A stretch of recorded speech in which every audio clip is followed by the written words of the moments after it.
Hey, family. That was clickbait. I want y'all to come out here because we got to talk. We got to talk. We got to talk, Saints. Hold on, I got to find somewhere because y'all know. Hold on, I got to find another part of the house to do this. Hold on.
All right, y'all.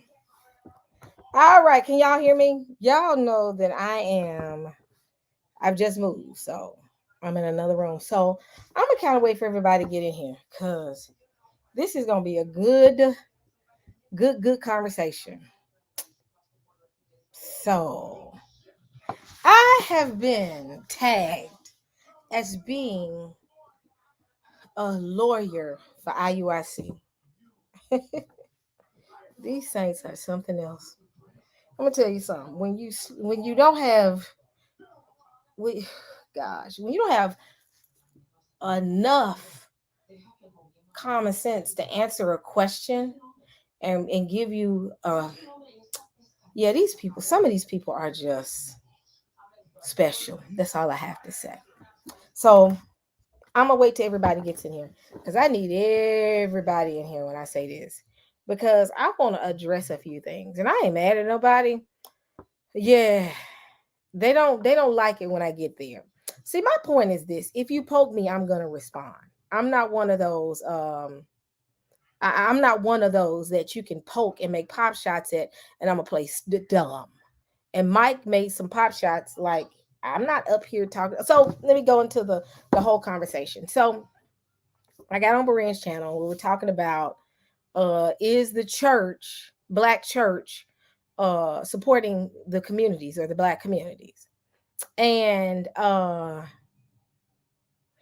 was like, no, I don't agree with that because the thing is, they were trying to make it seem like with IUIC going in front of these churches acting a fool, um, that I was supportive of them because I made a statement.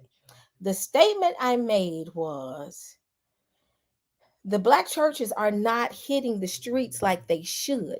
They are not hitting the streets like they did in the past during the civil rights era. They are not hitting the streets like that.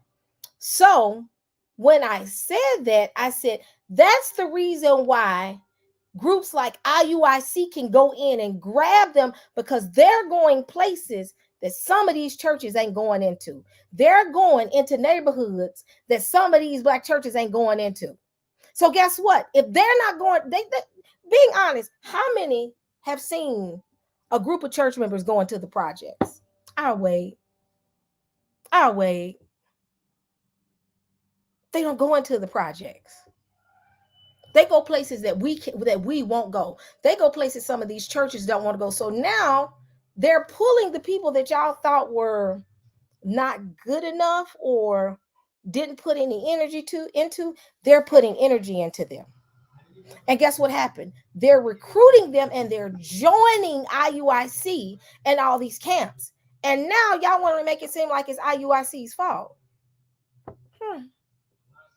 So Mike made a point to say, sisters, he made a point, because when he made that point, I said the churches are not going into the communities and feeding the communities like they should.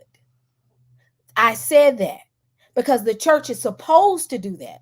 He's going to turn around and say the church is not a community center. And I addressed his point. I said, how dare you say the church is not a community center? When Phoebe, anybody knows that the deacon Phoebe was put in place because the deacons did not have enough help to feed the hungry and people were starving. And they put Phoebe in place to help the deacons feed the hungry. Am I wrong? Am I missing something? Phoebe was there. The deacons were there to help feed the communities, make sure the communities were good. We were never supposed to be inside of four walls. It was supposed to be going out and feeding the hungry. They didn't want to go to James 2:14 and 17, talking about what the church is supposed to do and faith. And if you have faith and you're not feeding the hungry, you might as well leave your faith where it stands.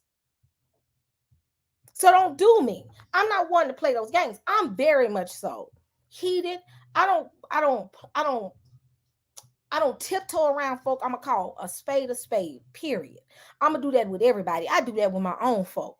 But don't sit up here and make it seem like the church is on point. So Mr. Mike says that let's come back on Berean's channel and I'll prove to you with my numbers that the church is feeding.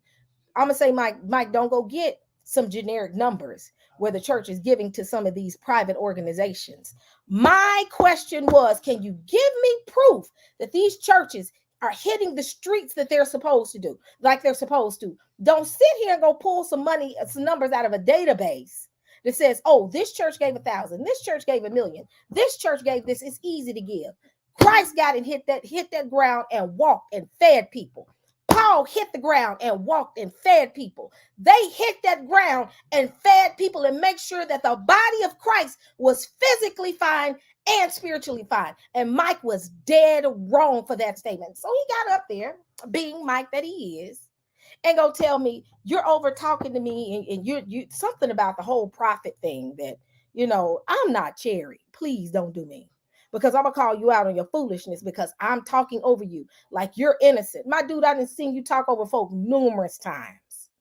I've seen you do people wrong in debates, running your mouth and won't be quiet. You wasn't quiet in the last debate. So don't sit, Mike, and play like, and I know you watching, don't sit and play like you've been playing nice in the sandbox the whole time, because you haven't. Now, people are going to say that Sister E is being erratic. Oh, Sister E is just being this. No, I'm stating my premise. I'm going to say what I got to say. End of discussion. Now, am I a lawyer for IUIC? No. I made a comparison, or I made a point to say, if y'all not hitting the streets like they hitting, IUIC is definitely doing it. So if y'all want to take and twist my point up, I'm fine. I have nothing to lose, period. So whoever made that particular post, I want you to say something in the chat and come up here and talk to me. Let me know you're in the chat. I think it's Let's Get Biblical. Don't make a post about me, sir, without even talking to me. Because one thing I am is not afraid to address anyone. Period. Period. And I'm not standing down to what I'm saying. When I start seeing these churches go into the projects, and I'm not talking about the outskirts of the projects, I'm talking about the projects, maybe then I'll sit quiet. Show me a video where they're going. Show me a couple of videos where they're hitting these projects. Don't go give me no generic numbers you can pull from a database. Because understand, I know that's where you're going, Mike Calloway. Show me where they hitting this ground and going into these projects. Going into, at one time where we used to have Cabrini Green, which is no more. Show me going into Lamar Garden of Memphis, Tennessee. Show me going into Dixie Hill in Memphis. Show me they going into the projects in Brownsville. Show me that. Show me. That's my whole point. But y'all don't want to. Y'all want to play games. These same churches that's sitting in these neighborhoods Are they hitting those projects? No. Period. And people don't want to be honest. People don't want to be honest with that. People want to play games like the church has been good. Church ain't always been good. And I know Brianna gonna say, I'm not saying that. No, I'm not saying that. I'm addressing my question. Since people want to play the part because they want to make Sister E the bad guy. I understand that, saints. I know when I get up there, their goal is to make me the bad guy. When I go up there, I already know everybody in the chat wants me to be the guy. Well, majority of them, not all of them, but a lot of them wants me to be the bad guy. So if I say anything, who is Phoebe? Did he say who is Phoebe?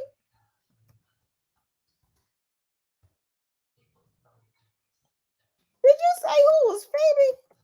I'm so shocked. Phoebe was a deacon in the Bible. She was a deacon. She was a servant. And when you look up a deacon, deacon actually is considered to be a servant in the church. They're working in the church. So Phoebe, go look her up in the Bible. Phoebe was a deacon during Peter and Paul's days. But yet it's still, what was I saying, saints? They want me to be the bad guy. And I don't care. Being the bad guy, that doesn't bother me. But I am going to state my point. And Mike is not going to play up there like he's the nice schoolboy when I have seen him numerous times interrupt people. I've seen him numerous times go up there and not allow people to open their mouth because he's constantly talking. So Mike Calloway, you're watching, don't play like you're the innocent church boy, because I know you're not. Because I've had to bring you on my panel to say you were wrong for the arrogance. I've had me and Black Tastic had to call you out on that. So don't sit here and play like you being an innocent boy. So now all of a sudden, because I'm giving him an energy that he gives subconsciously, I'm the bad guy. Don't care. Mike Holloway, I'm going to say what I got to say. Show me where they have been hitting the ground. I mean, when I say hitting the ground, I mean going into the roughest of rough places. They haven't. But IUIC has. GMS has. ISUPK has. They're going into, because I see them. I see them on the streets in Memphis. And they're usually in the bad neighborhoods. These same bad neighborhoods, I don't see anybody in the church going there. They're on those streets, street corners, standing on milk crates, preaching and yelling at folks. In the hood. In the hood. And I ain't never seen a church go in that same hood do the same thing. I haven't. I haven't. That's what I want to see. So, Mike Holloway, you want to talk about numbers? Keep your raggedy numbers, because a big church can give to any type of organization they want to. A church in general can give to any type of organization they want to. That's period. They can give to Salvation Army. They can give to this. They can give to that. Most churches do. So don't do me. But I need for you to show me where they hitting the ground and they going into these neighborhoods y'all afraid to go into. They not going. See, the thing is, church don't want to go talk to the niggas with the guns in their hands and say, brothers, put the guns down. They want to go after the fact when the killing has happened, and then they want to go do a kumbaya moment and hold hands and do a walk. No, I will say IUIC is going out here before the shooting happened and saying, my brother, look at this Bible. Even though they are teaching in some essence wrong, but they're out there. So don't sit and play me like I'm stupid. So Mike, go get those generic numbers and I'm going to come back. I am going to come back and ask you the same question. Show me where they're going into the hood. Show me where they're going into the hood. You can't, my nigga. So Mike, if you in the chat, come on up. Because what happens is you get up there and you play innocent and I'm just trying to show you Bible. Bible says you're supposed to go out here and feed the hungry. Period. Talking about we're supposed to feed them spiritually. Seriously, Mike? So I'm supposed to feed somebody spiritually. I got to teach them Bible principles. What? A nigga don't want to hear me talk about Bible principles and they want a ham sandwich. I said ham sandwich, y'all. Ignore that. Or a turkey sandwich. I got a question. What did Jesus do first before he started teaching the people? What was the first thing he did? He fed them. He fed them. He saw to their needs. He made sure they had everything. He healed them. He put in that work. Then he started teaching them. Don't play with me. Your teaching should, and I said this today, the gospel thing you just speak. The gospel is what you do. You walk the gospel, and the gospel tells you to see, love your brother, see to the hungry. What did Jesus say? He said, see to the hungry, see to the oppressed. That's what Jesus said. But these niggas get up here and want to say, we got to feed them spiritually. Seriously? And then try to flip it and say, we ain't getting out here to feed to the ones that don't want to feed themselves and don't want to get a job and don't want to take care of themselves. We ain't going to do. Did I say that? Don't put words in my mouth. I didn't say go up out here and feed a shiftless nigga. I never said that. Never said that. So don't put words in my mouth, Mike Holloway. And then gonna say, if I show you these numbers, you gotta repent. My nigga, I want you to go to the hood of hoods and show me who in that hood. Show me who in that hood. I want you to show me who in that hood. IUIC is in that hood. GMS is in that hood. They in that hood. I want you to look. I want you to see. I want you to see what we see. And again, let me make it known. I am not a supporter of IUIC. I'm not a supporter of these camps. But yet and still, I want you to go out into these hoods and show me who do you see out there. There's not a moment in time that I don't go into the projects and I don't see a camp out there. There's not a moment in time that I don't see that. I don't care what part of the world that I'm in. If I'm in New York, if I'm in DC, especially in DC, they in the hood. Real hood. They over there by Howard, standing on them street corners. I don't see no churches out there. I ain't got hot. I don't see them churches out there. Do I? No. I don't see that. So keep your little blasted numbers. I want you to show me that the church is hitting this hood. Because IUIC is. IUIC is. ISUPK is. GMS is. I want you to go to the hood. I want you to go out here to Brownsville. I drove past the hood in New York. Guess who I saw out there? On they, what do y'all call them? Soapboxes. Screaming at the people. The camps were. Do I see them doing the same thing? Do I see the church walking the pavement? Do I see them standing on those same soapboxes and saying, let me feed you, let me teach you the word of God? No. So don't play me. Don't play me, because the thing is, I'm not one to be played, period. And y'all know me. I am very much so easy to deal with. But when you try to put words in my mouth and you try to be shady, is when all bets are off. I don't play like that, because I don't do him like that. So Mike Holloway, don't do me like that. And that goes for everybody else. If you want to say that I'm a lawyer for IUIC, fine. But answer my question. Are y'all going into the hood of hoods? Because I see them in the hood. I see them. I see them all over the hood. They drop them off and make them go in the hood. They do. But y'all want to put a blinder on and say, well, they're giving. I can write a check to Salvation Army. What is that going to do with the kids in the hood and the community? Yes, you can probably show me what your church is doing. Because we're not saying all churches aren't doing this. Let that be known. I'm not saying all churches are not doing this. Definitely not saying that all churches are not doing this. Let me say this on time. I'm not saying all, but we're talking about in general, the church as a whole.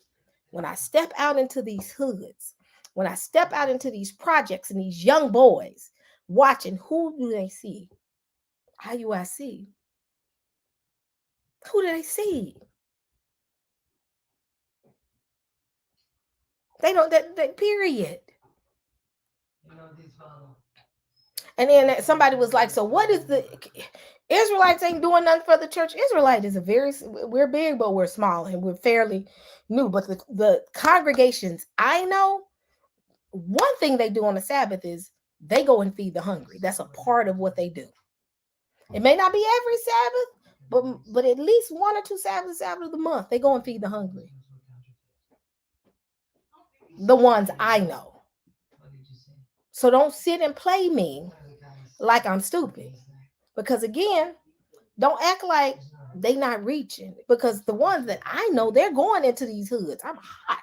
Same time I got hot, I started fussing. They done made me mad. Madison, I'm doing a live. Ooh, Saints, I got to get me a setup going.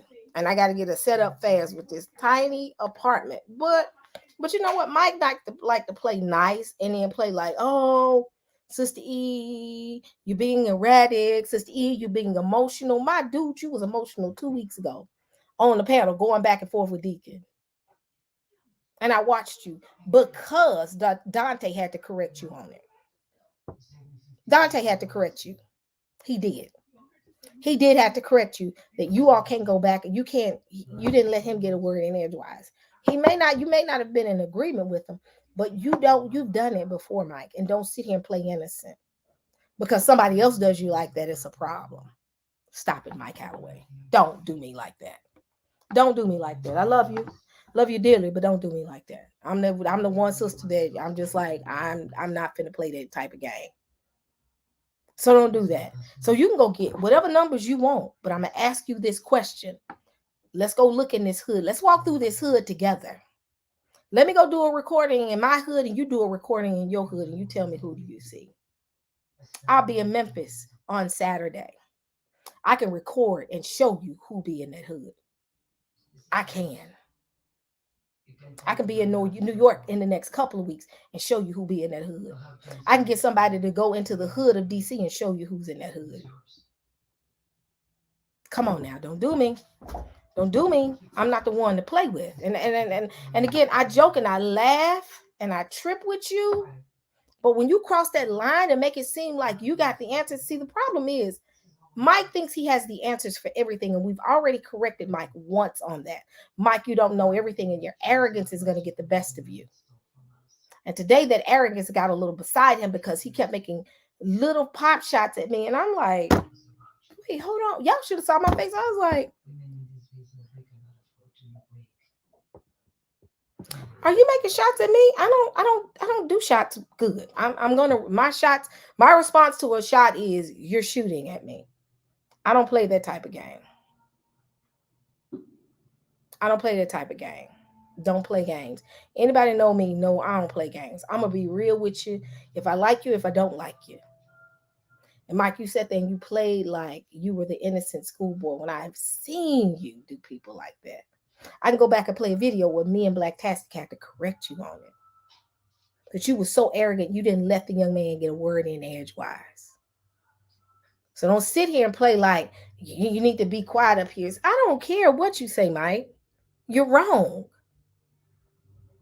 And everybody else is wrong in that chat that's agreeing with it. The church could be doing more. Don't do me.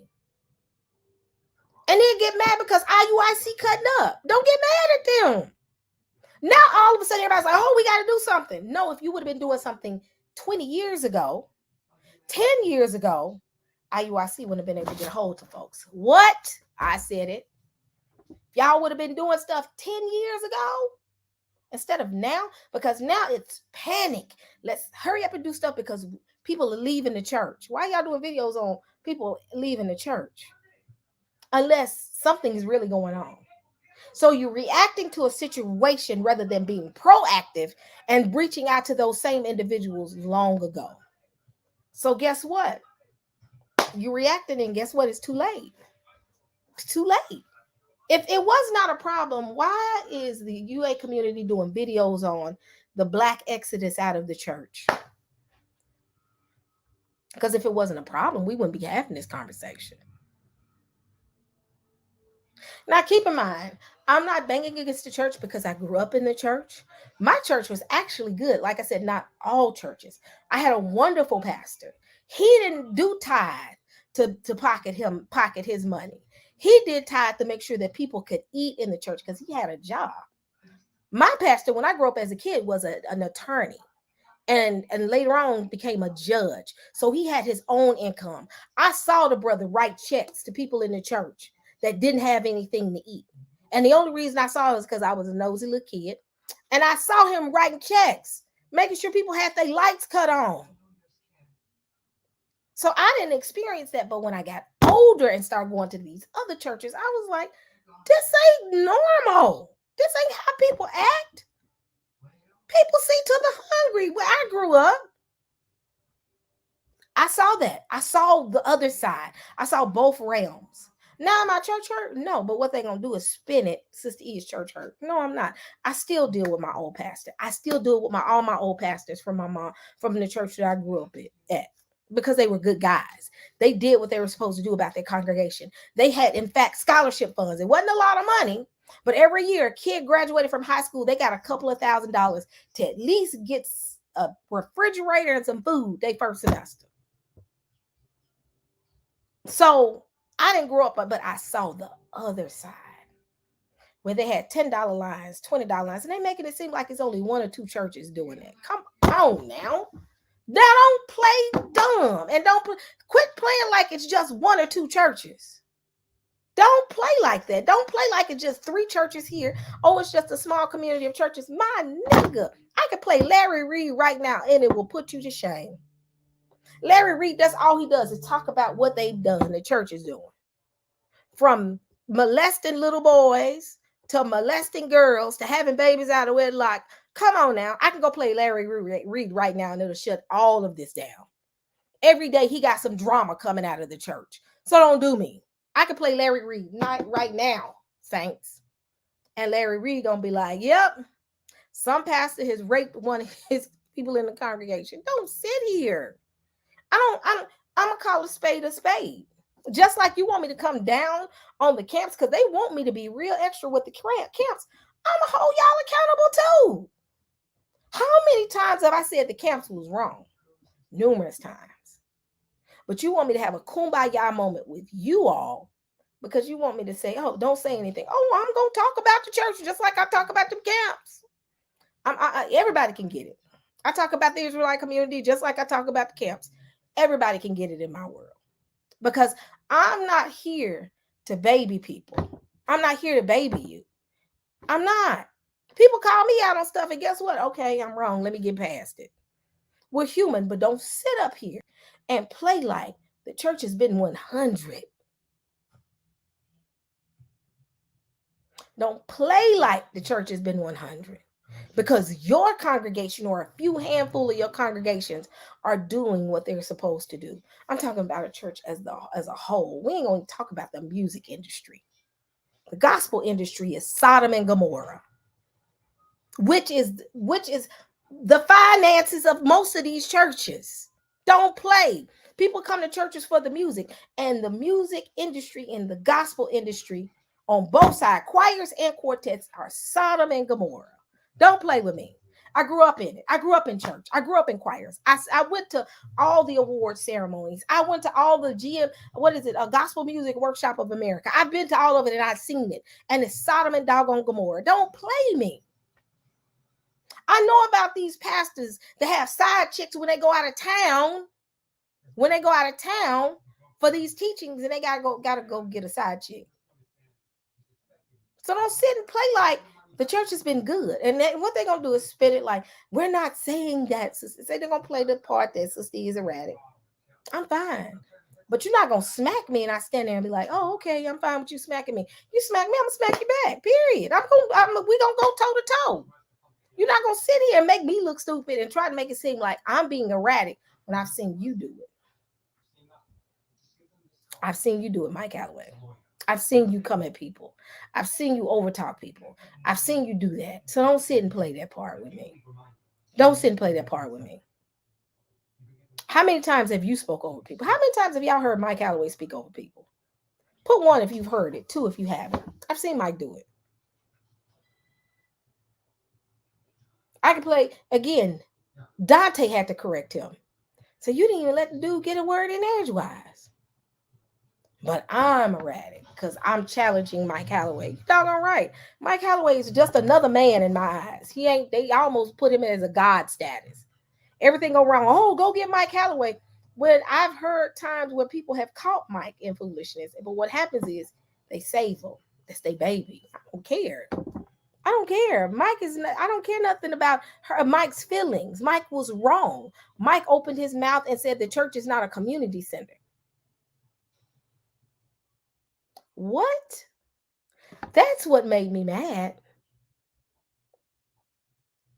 That's what made me mad. Because the church is supposed to be there for the hungry.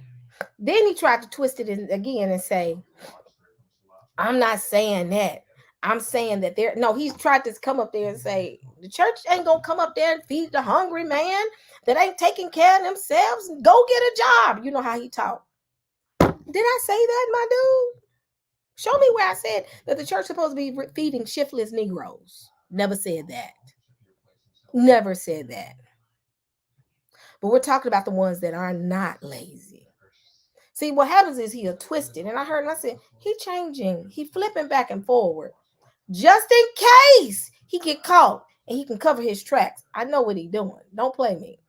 You'll say one thing and then you say another one and then go back and say, oh, no, I did say. You said in the chat, my nigga, the church ain't a community center. We're supposed to spiritually feed people. Huh? Huh? I was dumbfounded. That right there is what made me just go into, because I'm like, wait. That ain't what I was taught. That ain't what I'm taught. You know, it says, what good is it, my brothers and sisters? This is James 2:14-17. What good is it, my brothers and sisters, if someone claims to have faith but has no deeds? Can such faith save them? Suppose a brother or a sister is without clothes and daily food. If one of you say to them, go in peace, go in peace, keep warm and well fed, but does nothing about their physical needs, what good is it? In the same way, faith be itself, in the same way, faith by itself, if it's not accompanied by action, is dead. So it goes back into the whole scripture of faith without works is dead. That's the works. Was I wrong? Was I wrong? Was I wrong, y'all? Was I wrong? But see, folks want to, again, I have no problems with Mike. Some days I'm team Mike and I'm rooting for him and he knows it. But right here, Mike, you're wrong. You're wrong. You're wrong. And I can't jive with you when you're wrong, because you want me to hold everybody else accountable, but you're not doing it.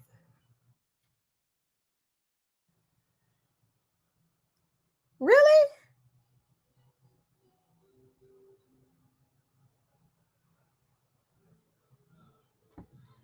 I can't. I was getting ready to read this. I'm so mad right now, y'all, because I don't like nobody doing me like that. I don't like nobody making it. And I'm going to be honest.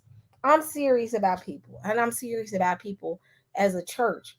I feel like if you are a part of the church and you're in a pulpit and ain't seeing to the hungry, you might and not seeing to the needs of the others, or saying, um, go I mean, be more worried about them coming into the building, but they're hungry. I can't rock with that. I can't rock with that. I can't. I cannot. Michael's wrong and he needed to be corrected. And then he gonna turn around and make it see. I said, Mike, you're wrong. And Mike is wrong. But then what he'll do is flip it. I didn't say that. Yes, we are supposed to know. What did your chat say? The church is not a community center. So what was the church in? What did they do? The first century church do? Why did they go find Phoebe? That's my question. If we ain't supposed to feed the hungry, why was Phoebe even added to the deacons? Why? If y'all ain't, if it's just about spiritual, why are there even deacons? What is it? What's the purpose of a deacon in the church? To be a servant, supposed to make sure that the church is good. What's the purpose of a deacon? Deacon ain't there just to count the money and make sure that the money goes to the bank. The deacon is there to make sure they help the congregation. The things that the pastor can't do for the congregation, the deacon should be able to help and go do. And that goes into feeding the hungry, making sure people have what they need in the congregation and in the community. So don't sit here and play with me, Mike. Don't play with me. I may not be one of the ones that can get up here and quote scripture off the top of my head, but I do know what the church is supposed to do. Don't play me. I grew up in church just like you. I may not have a seminary degree, but I do understand what church is supposed to do because I grew up in a church like that. Grew up in a good church. That's why everybody's like, oh, the Israelites are leaving the church because they burn. No, no, no, no, no, no, no, no. No, no, no, no. That's not, I never left the church. I still go to the church. In fact, when I go to town, my mom's gonna make me go to church with her Sunday.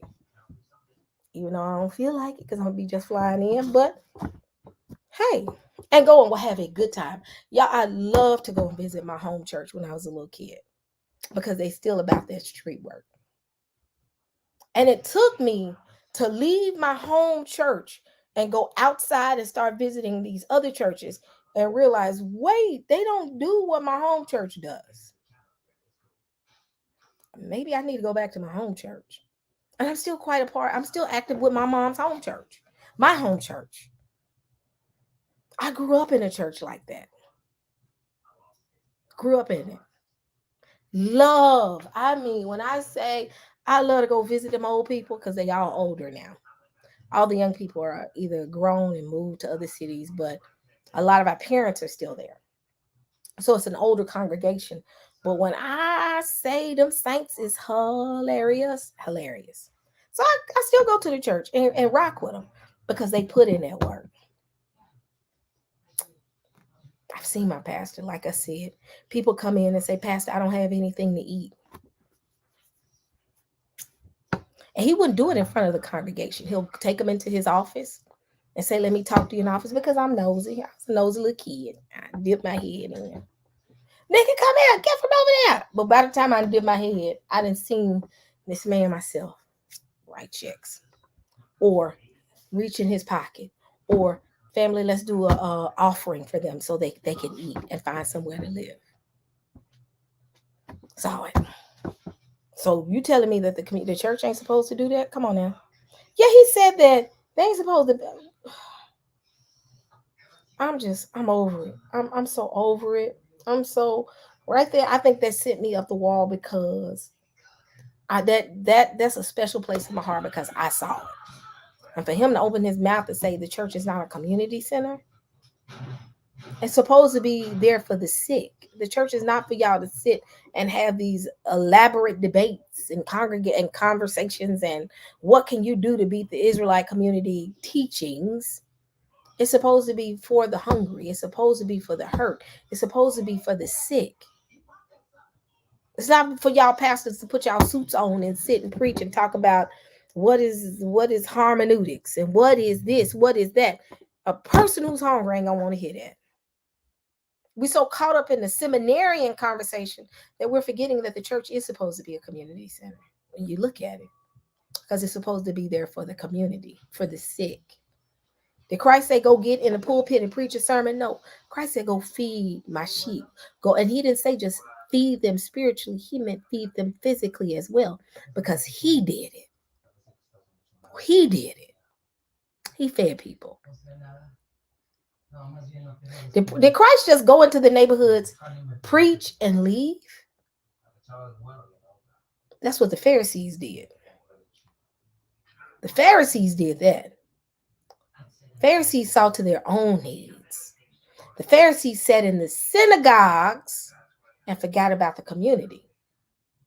So have we turned into Pharisees now? Have y'all turned into Pharisees? They sat in the Sadducees and the Pharisees arguing back and forth. That's all they did in the synagogue.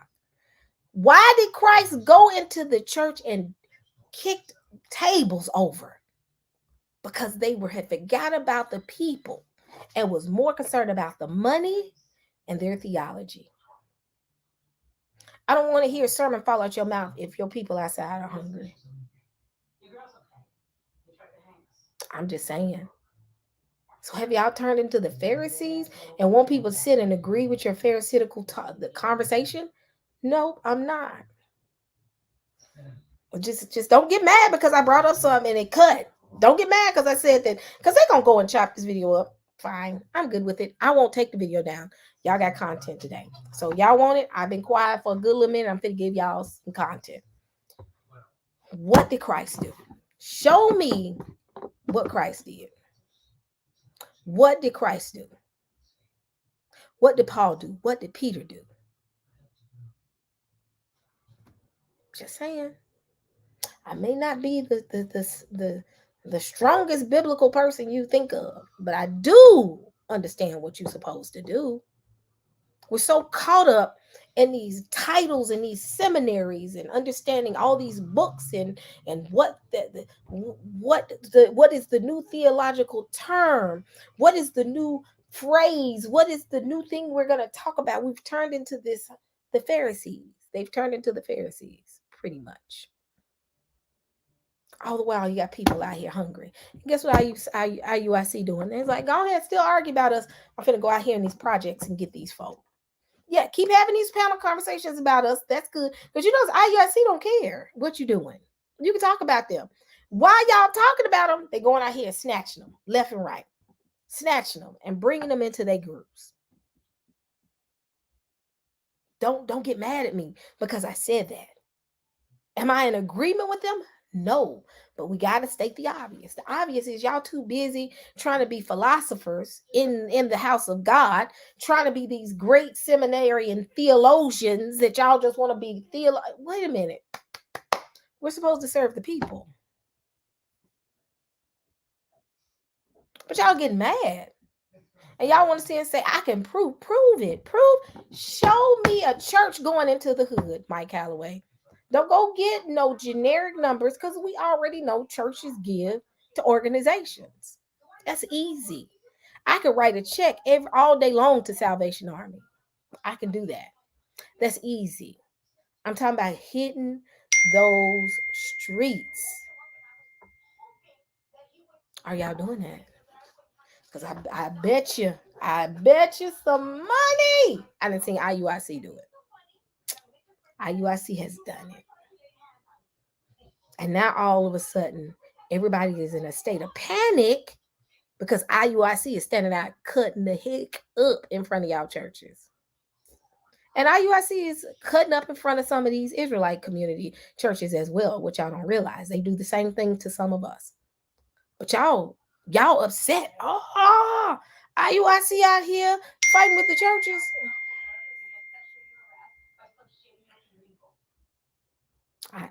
I don't know what to say. They doing it. You gotta give them. They put effort. They putting that effort in. Yes, they up and down. Orange Mound, Winchester, and Whitehaven. Hold up, baby. And I want to stand there and wait and see if some of these black churches out here in the same street corner. Talking about, because GCON said they got music programs and they got this and got that. Are y'all out here hitting the street? Yeah, there are a few churches out here that's giving, and I'm not saying all churches, but we're talking about in terms to comparing what IUIC is doing in comparison to the church. IUIC is reaching places y'all afraid to go to. Afraid to go to. I'm only stating what I see.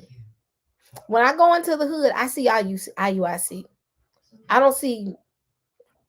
I don't want to call that a church because I don't want to put a church out there.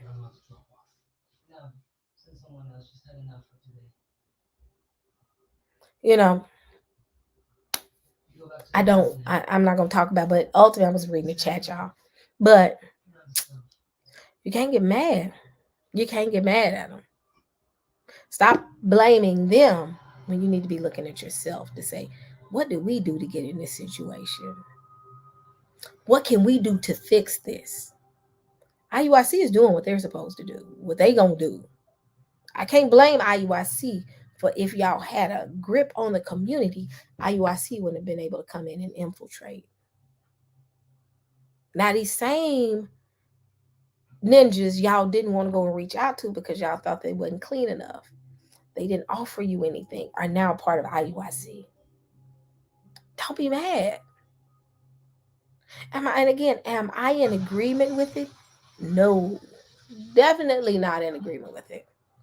I would have loved that the church reached out here and got those black boys fast. But see, the black boys ain't over the choir. The black boys can't bring any money into the church. The black boys gonna ask you questions when they grown men. What are y'all doing? Why are y'all doing this? No, you don't want to pull them. Y'all gonna go pull their single mothers, but y'all not gonna go pull them. Because the single mothers in there packing them churches out crying and praying before the Lord because their son is in the street shooting and hurting people. But guess what? IUIC said, let me go get that son. Let me go get that son that y'all wouldn't go get and put him a part of my army. Let me go get this one over here and put him a part of my army. Y'all don't want him, but we want him. Don't get mad. Don't get mad. I'm talking the truth and y'all mad about it. And they're going to twist my words up, which is fine. Which is fine. But don't be mad at what they're doing because it's not their fault. It's not their fault. They doing what they supposed to do.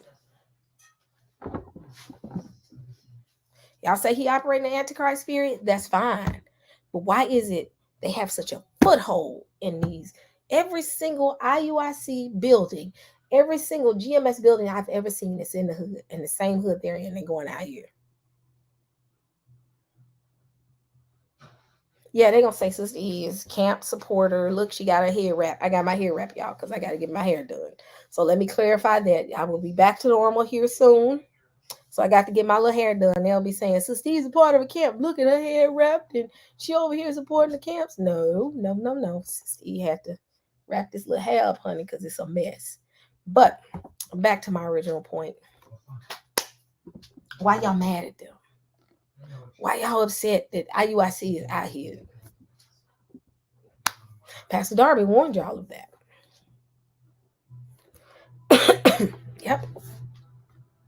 Yep. Gotta be honest. And I really believe that my church was the way it was because my church was one of the churches that was tied to the civil rights movement. So because they were tied to the civil rights movement, they kind of kept to that cadence of doing this, you know. But like I said, don't get mad. Don't get mad because I can go to every church. We can walk every single church in the city of Memphis and let's see, are they in this hood? Let's see. Let's see if they in that hood. Let's see if they in that hood. No, but I kid you not. Nathaniel's crew is in there. Yep. Yep. And see what they don't realize is as much as y'all don't like us, we're the ones that are trying to go get them and say, come out of this. We understand that you are Israel. We good with you being Israel. But come on, my brother. No, we don't believe in reincarnation. No, you're not supposed to be practicing polygamy, even though some people, yeah. No, you're not supposed to say folks are they slaves, somebody's slave. No, we're the ones saying, come on over here and get up out of that. But instead, y'all too busy judging them. Don't be mad. Don't be mad. Y'all mad at Deacon and Sakari when he gets up there and he says what he says, but I bet you they hitting them streets and going to neighborhoods y'all don't want to go to. Yeah, don't be mad at them. Don't be mad at them, and don't be mad at us because we said that's what they're doing. Don't play us like, oh, Sister E is a lawyer for IUIC. We ain't sway. When have you ever heard me say that? Brian said it. And somebody clipped it and moved. I don't care about nobody clipping. They're gonna clip whatever. But let's be honest, saints. Let's be very, very honest. Do we see? I'm just naming churches, the Mount Pisgahs and the Calvary Center of Christianity, of the hilltop on top of Calvary, and the Cross Missionary Non-Denominational Baptist Church. Do we see them in the hood? When I see them pull up in them vans, giving sandwiches, telling y'all come to the churches, protecting them when they're there, and not having them there just as a number, but protecting them, then I might change my mind. But this nigga Mike has gotten beside himself. He's gotten a little bit arrogant. And yes, I said nigga. I call everybody nigga. I call you Koba nigga. I call Dante nigga. I call all of them niggas. They know that. That's just That's the Memphis in me. So don't get out here saying, Sister, he was calling us. How many of y'all in this chat that I know that are friends of mine, I done called y'all ninjas? So can somebody block them? But yeah, this ninja is getting a little bit arrogant. And we've already said that to Mike once. Mike, you're getting arrogant. And today he was very arrogant.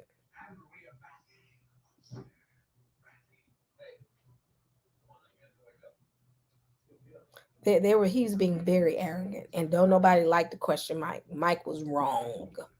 Dead wrong. And he gonna go do a live. Just like go do a live, my nigga. You can unlike Cherry, I don't care. Because I can follow up and do another live. We can live it on out, my bro. We can live it out until I can't live no more. Don't care. Because from a doctrine standpoint, we not too far apart. Yes, you can't throw up that I'm out here cussing folk out. No. I mean, if you catch me in the right mood, you might get these words, but you ain't out here telling me, I ain't out here telling folks that you ain't worth the skin you printed on. So you do a hit piece on Cherry, but understand, you can't do one on me because I love a good old hit piece, honey. They've been doing hit pieces on me for years.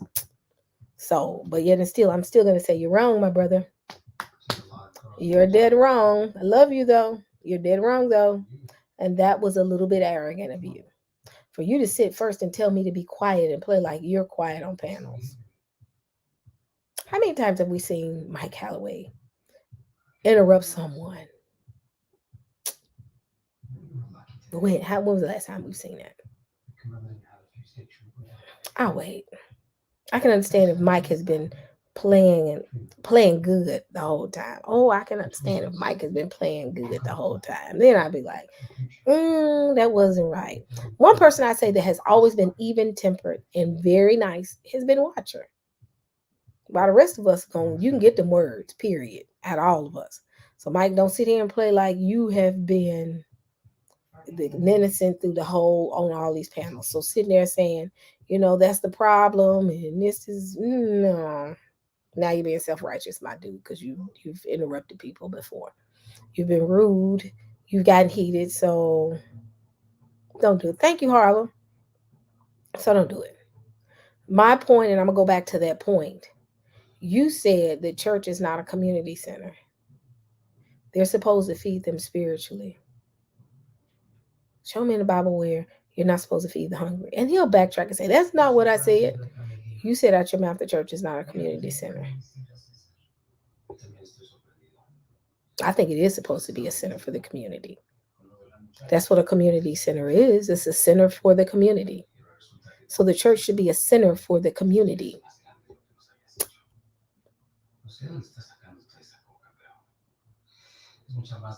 Yep, it's supposed to be a center for the community. It's supposed to be a beacon of light for the community. So don't sit and do that, Mike. And that's why I kept saying, I'm not the one. I kept saying, I'm not the one. I'm not Mike. I am not the one. I'm not the one. And I meant it. I'm not the one for you to play that type of game with. Yes, I'm going to be honest. I'm not the one. And I kept saying it because I was really like, I was serious. Like, Mike, don't play me.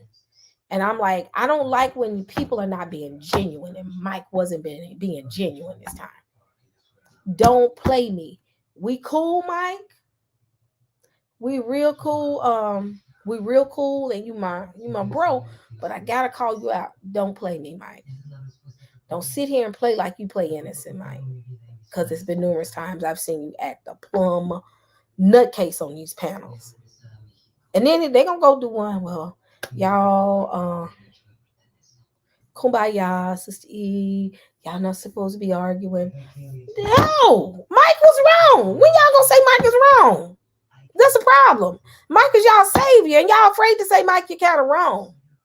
And I'm sitting there like, when I saw y'all, and I'm jumping all over the place. When Mike said, and Elder Mike said, the church is not a community center, that's when I got heated. I wasn't too heated then. But when he said the church is not a community center, the church is supposed to be a center for the community. It ain't just about going in there and preaching and who and what is ad hominem and what is a What all these, and y'all know I don't know theological terms. I'm not there. I don't go to school for theology.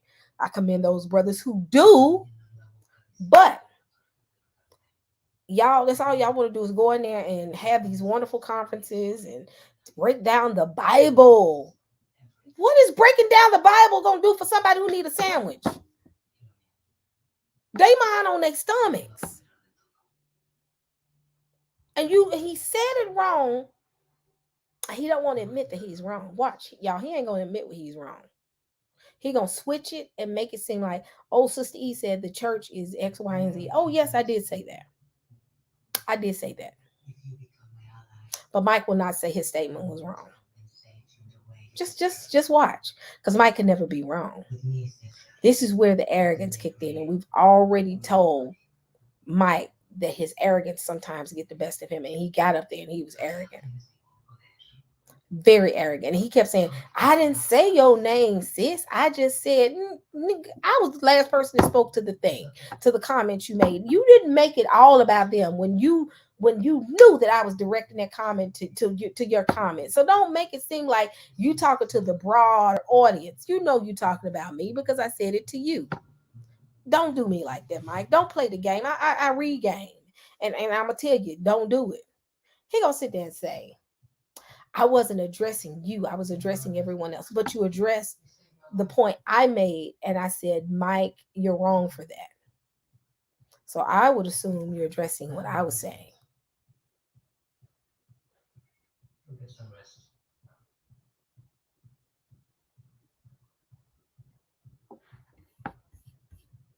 Yep.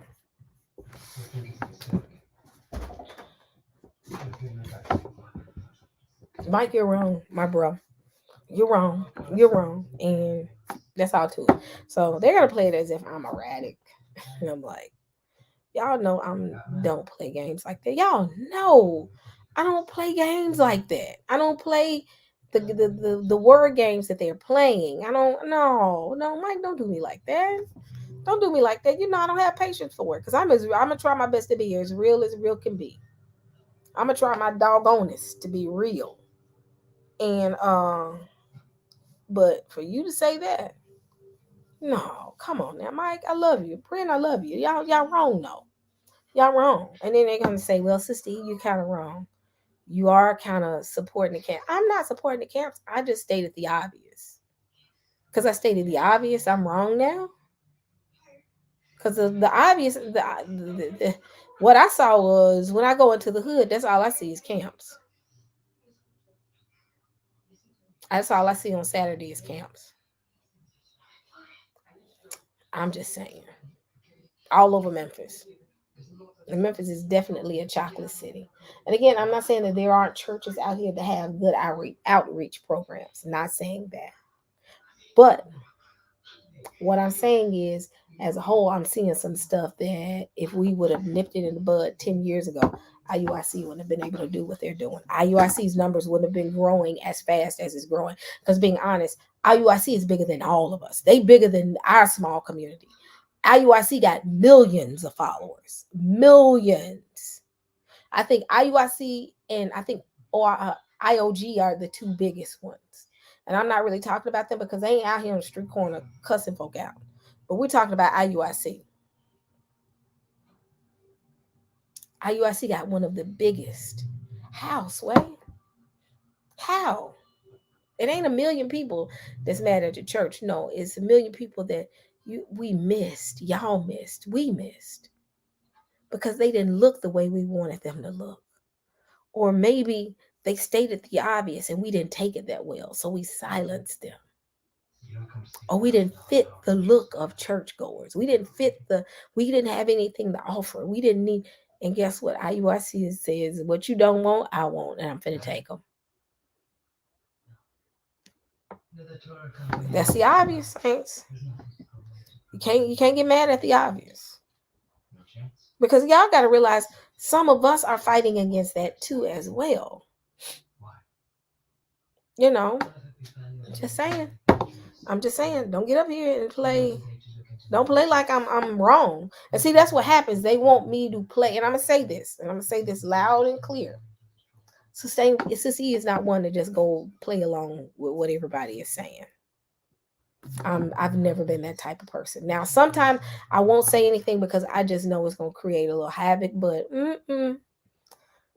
if I don't agree, I'm gonna say I don't agree, and don't get mad because I don't agree. Don't get mad because I'm doing what you do. Don't get mad about it. I'm not gonna agree with you, and don't get in your feelings because I don't agree. Don't get in your feelings. I don't agree. Y'all doing this whole thing about IUIC cutting up in the front of your church. But IUIC ain't been in a church and killed a whole bunch of people in the church. When I go to a church, my worry is not IUIC standing outside of the church. My worry is the white guy that's coming in to shoot up the church. That's my worry. That's my worry. Yeah, that's my worry. Period. My worry ain't IUIC. My worry is somebody coming in and shooting up the church. We've seen that happen. We've seen that happen. So, I mean, it is what it is. I can be a lawyer. If I'm a lawyer for IUSC, that's fine. I'm not gonna lose any sleep. They might write me a good old check, but I'm just joking. The old saints gonna go say Sister E is taking checks from these folks want me to be the bad guy so bad. I ain't never seen a group that wants me, not all of them, but some of them want me to be the bad guy so bad. Because they ain't got nothing on me. So whatever I say, they take and twist it up. Because if you look at my life, I live a normal life. You ain't seen me say hate nothing. So y'all gonna find any, it's like they waiting just, oh, we got a clip. I'm gonna make a clip of her. And then put it on Sister E is a lawyer for IUIC. Ain't that something? They look for anything. They look for anything. That's why I laugh at it sometimes. But what I got mad is don't feed into what people are doing because y'all know, even though they make hit pieces, y'all see the texture of my hair. Ooh, this is the texture of it. Y'all see, I got that boat hair. That's why I'm finna get it cut down. I'm finna do natural. But I mean, what was I saying? I can't remember what I was saying. Y'all, what was I just about to say? Come back to it. My brain. What was I about to say? Somebody put in the chat what I was about to say. Y'all see Sister E hair.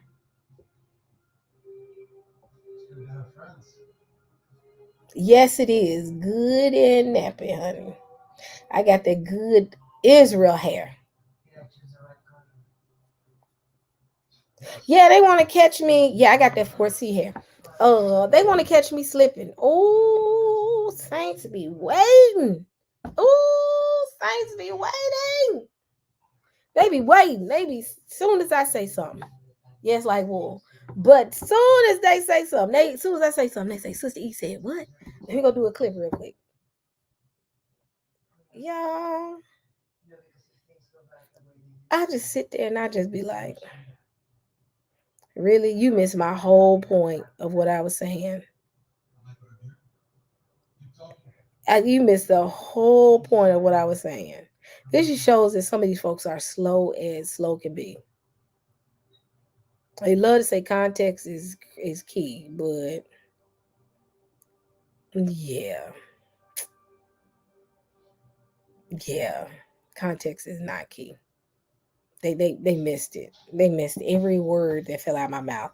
That's all they heard was IUIC. And yeah, I'm still cool. I ain't upset. But I'm gonna say what I gotta say and be that. And folks need to not be in their feelings. I'm not upset with nobody. Somebody asked me, are y'all cool though still, right? Yeah, I'm cool with them. But I'm gonna say what I got to say. I'm either say it on your channel or I'm gonna say it on my channel. Period. Let me give me something to drink. I'm gonna drop the link and you can whoever wanna, and I'm telling y'all, If I see craziness, I will kick you out, Angie. Somebody go find Angie and tell Angie I'm finna drop the link. So she said, see, she gonna stop dropping that link. Look, look, I need to see your face before you come up here. Because I seen some foolishness just here recently. Oh, this is like, if I don't know you, you're not coming up here. If I don't know you. And if you put somebody's name up, I need to see your face. And let me see your face. And then if you want to hide with your avatar, I'll let you hide. But I need to see your face. I need to see your face. Y'all ain't finna get me this time. Second Exodus, I know how you look. We Facebook friends. I ain't gonna show your face on the screen. I just need to see your face at the bottom. Because y'all been extra. Folks been popping up and doing all types of craziness. I need to see faces. If you jump up here, put your face on just for a second. And I'm gonna say cut your screen off and I'm gonna pull you up. And again, if I don't know you, I'm just gonna be honest. You ain't getting up here. Hold on, what time is it? While I wait on y'all. Oh, it's 11. Let me pause. Let me let my dad in here because he's here for the week and he's gonna leave out with us going back to Memphis. And I'm actually in my room doing the live because he's in the common area with the TV on 1000. So hold on one second, y'all. But I did drop the link.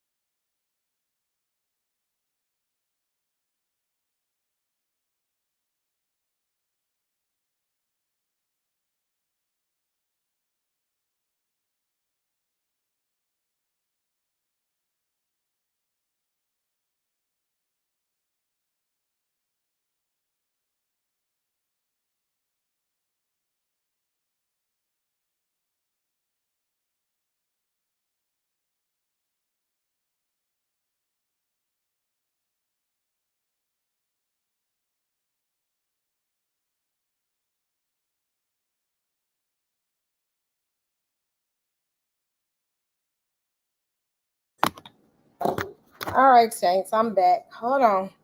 Whoever wants to come up here, they welcome. Y'all welcome, welcome, welcome. Y'all welcome.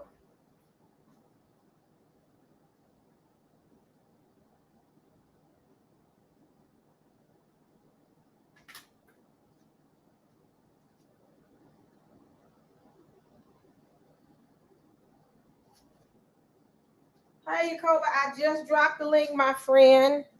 My phone was in the other room charging, so y'all excuse my new apartment. Y'all see the frosted flakes in the back? My daughter eats frosted flakes all day. So come on up in here. Whoever got something to say, I dropped the link.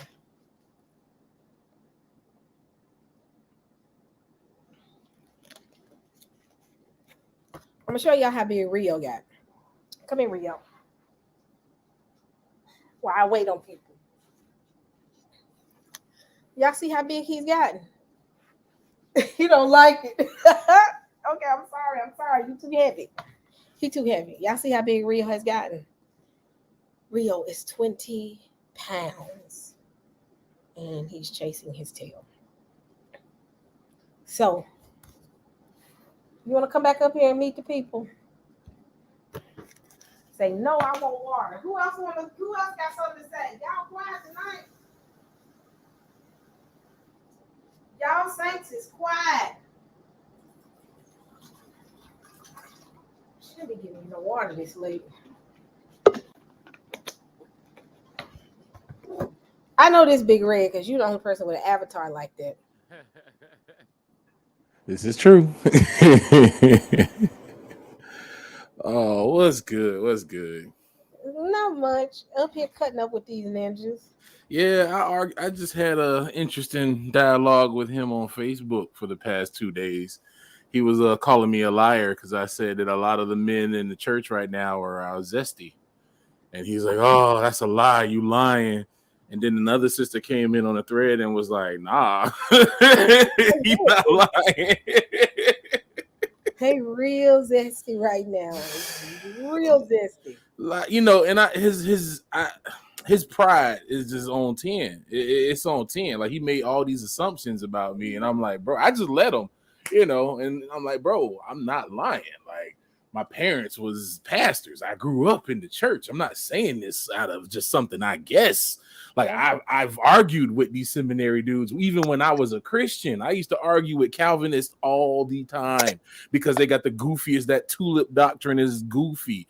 Like, we used to argue with these dudes all the time. Like, I know dudes all in the Christian hip hop industry and in a lot of these big name churches and stuff. I know these folks, like, personally.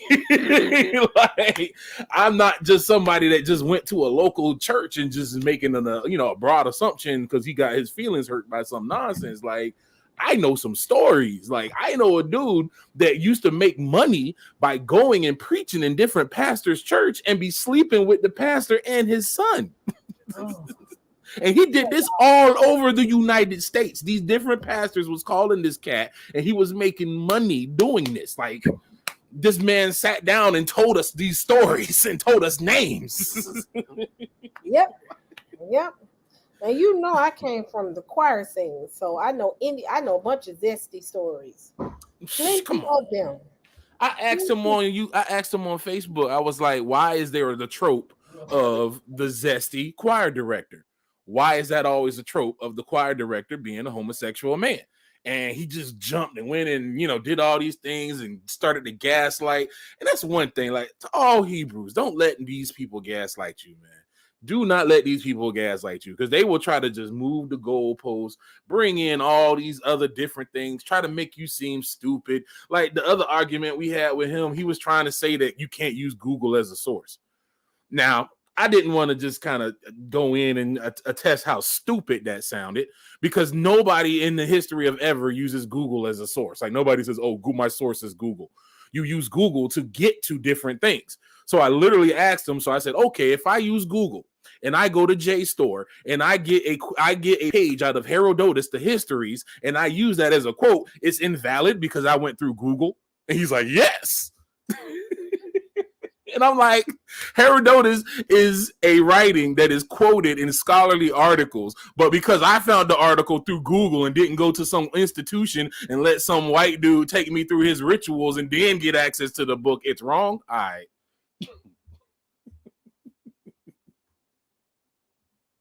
I'm listening. But I'm going to tell you something.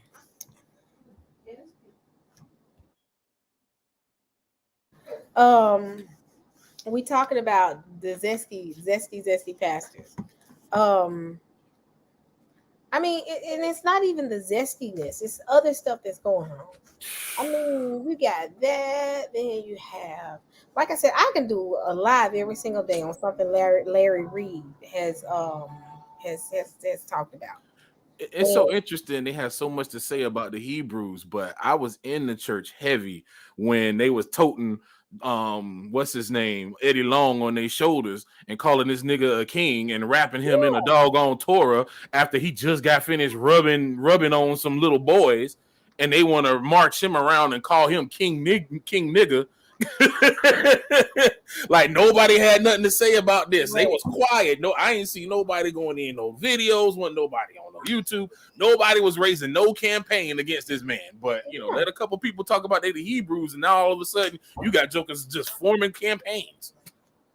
Yeah, and my thing is the subject was dealing with IUIC standing outside of the church. They're growing in numbers. They're growing fast. Mm-hmm. It's not our fault. It's like you said, they in the hood. Every time I've seen these men, and I've joked and I say they, the Power Rangers and all that. I joke, but honestly, low key, I do like that purple. But they're gonna say you can't. They're gonna say you're camp. I know, right? Oh, he a camp. Like, oh man, I'm gonna have to go form Voltron on these niggas then. Okay. Them niggas finna But come. they be in the hood though, man. Like every time I see these Yep. dudes, they in the hood. They push like it really annoyed me to see BLM, which literally says in their mission statement that they want to, they don't want to do the traditional black family and talk about a trans man before they talk about a black woman. And you got the church who's just sucking on Kool-Aid on everything. Get so mad that you see what they did? They called the slave catchers on them. They teamed up and called the slave catchers on these jokers just standing out there preaching to them. But meanwhile, they'll have all these other crazy people with purple hair coming and screaming at them, and they'll go out there and serve them tea. A&G, I need to see your face. I know, Big Red. I see you. I need to see your face. Why is it dark? You better cut some light on so I can see your face. Saints, it's dark. I don't see your face. You better put on your iPhone light. A&G, need to see your face. I'm not bringing you up here until I see your face. That's all I see is darkness. Okay, I'll let you sit in the back room until I see your face. All right. AG, show. I can't see your face. It's darkness. Put on a little light. Bring your face close to the camera like this. Here, get your phone. Second Exodus said, "What's in the dark must come to the light." Do this. Yeah, he ain't got no light. Hold on, he left me a private message. I can't see you. You said you got your camera on. Can you cut on some light? It's dark. Your camera is on, but I don't see your face. We'd have had too many drive-bys in this community. Oh Lord. I know you're Cobra. He just messaged me and said he was coming up. But AJ, Hey, what's up? What's up? I need to see your Going face. on? What's going on, my brother? Yeah, I just wanted to, I was having a similar conversation on Facebook, and Israelites and Christians have a problem with what IUIC doing. And personally, my viewpoint is I'm not taking sides because people want to go from their doctrine to what they're doing right now. And to be honest with you, I mean, I'm not even here to talk about their doctrine because I'm always against the camp doctrine. But my understanding was that they reached out to those pastors, sent them emails. Mm-hmm. You can hear me? I can't hear you, Sista. AG, I see your face. Now you can cut your camera off if you want. We're good. Let me know when you're ready. You can cut it off. Back up here. All right. Yeah. Going.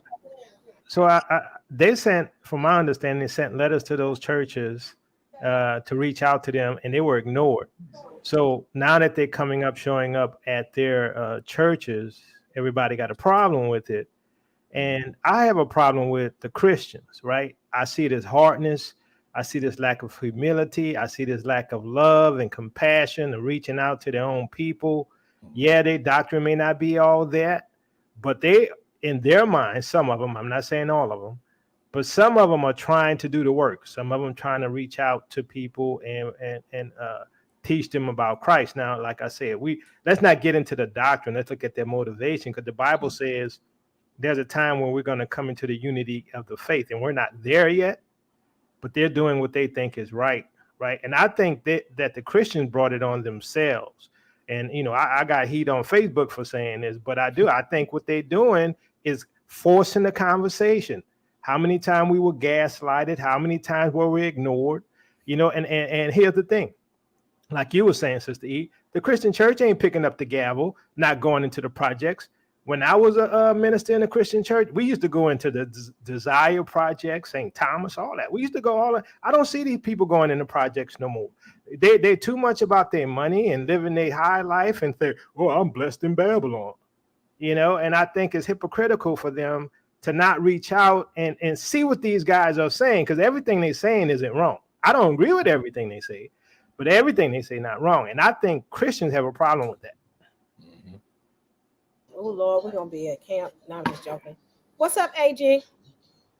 Not much. Man, I just my whole thing is for me personally, I want answers. My dad's a pastor. I grew up in the Baptist church. And so all the things that I remember and recall, the traditions and everything, you know, I found out when I was like 35 or 36 that some of this stuff ain't adding up. And I'm 39. So it wasn't too long ago where I started doing my own research because I had questions. And so the whole thing is, and now you seeing this church blitz going on. Basically, what IUIC and the other camps, I hate to call them camps, but the other brothers and sisters, the stuff that they they have a voice for people that that don't have it in them to ask those questions. That's what they're doing. And there's a lot of boasting, there's a lot of pride in the Christian church where they feel like you're not supposed to ask them these questions. You know, I got baptized when I was 9 years old. And when I got baptized, my dad got ordained as a minister the same day. And it was the Holy Spirit that jumped on me to do. I thought as a little kid, I was like, I'm gonna do the right thing. Like I felt like this was the right thing to do, to go up to the front of the church and to give my life to Christ, right? And I'm talking, I was in the third grade when I did this, and I made my dad proud. I made everybody proud. Everybody was happy. But I'm gonna tell you, around that time, and I hate to like bring it to this, but this is all leading up to why I have questions for the Christian church. I remember watching the Ten Commandments. I never forget watching that movie. Like they showed us that my mom and dad, we sat down, we watched that movie. I think it was like a 2 day thing where we watched it. And in my mind, I'm thinking like, man, you know, Christ being a white man, that was cool for him to put his life on the line for everybody.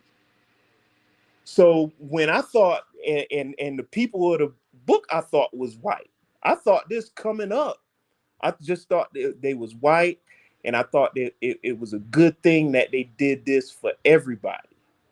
But then you start learning about slavery and how white people was treating us and the slave Atlantic trade. And then I started asking the question like, well, man, you know, if Christ is white and the disciples are white, like why did these white people treat us like this? You know, these are the questions I had, but I was scared to ask them. And then it wasn't until after the shooting down in Charleston at the AME church is when, you know, I started digging. Like at that point it got to a point where I was like, yo, something is just not right. Like what's going on? And so now I'm at the point where I I I want to excuse me.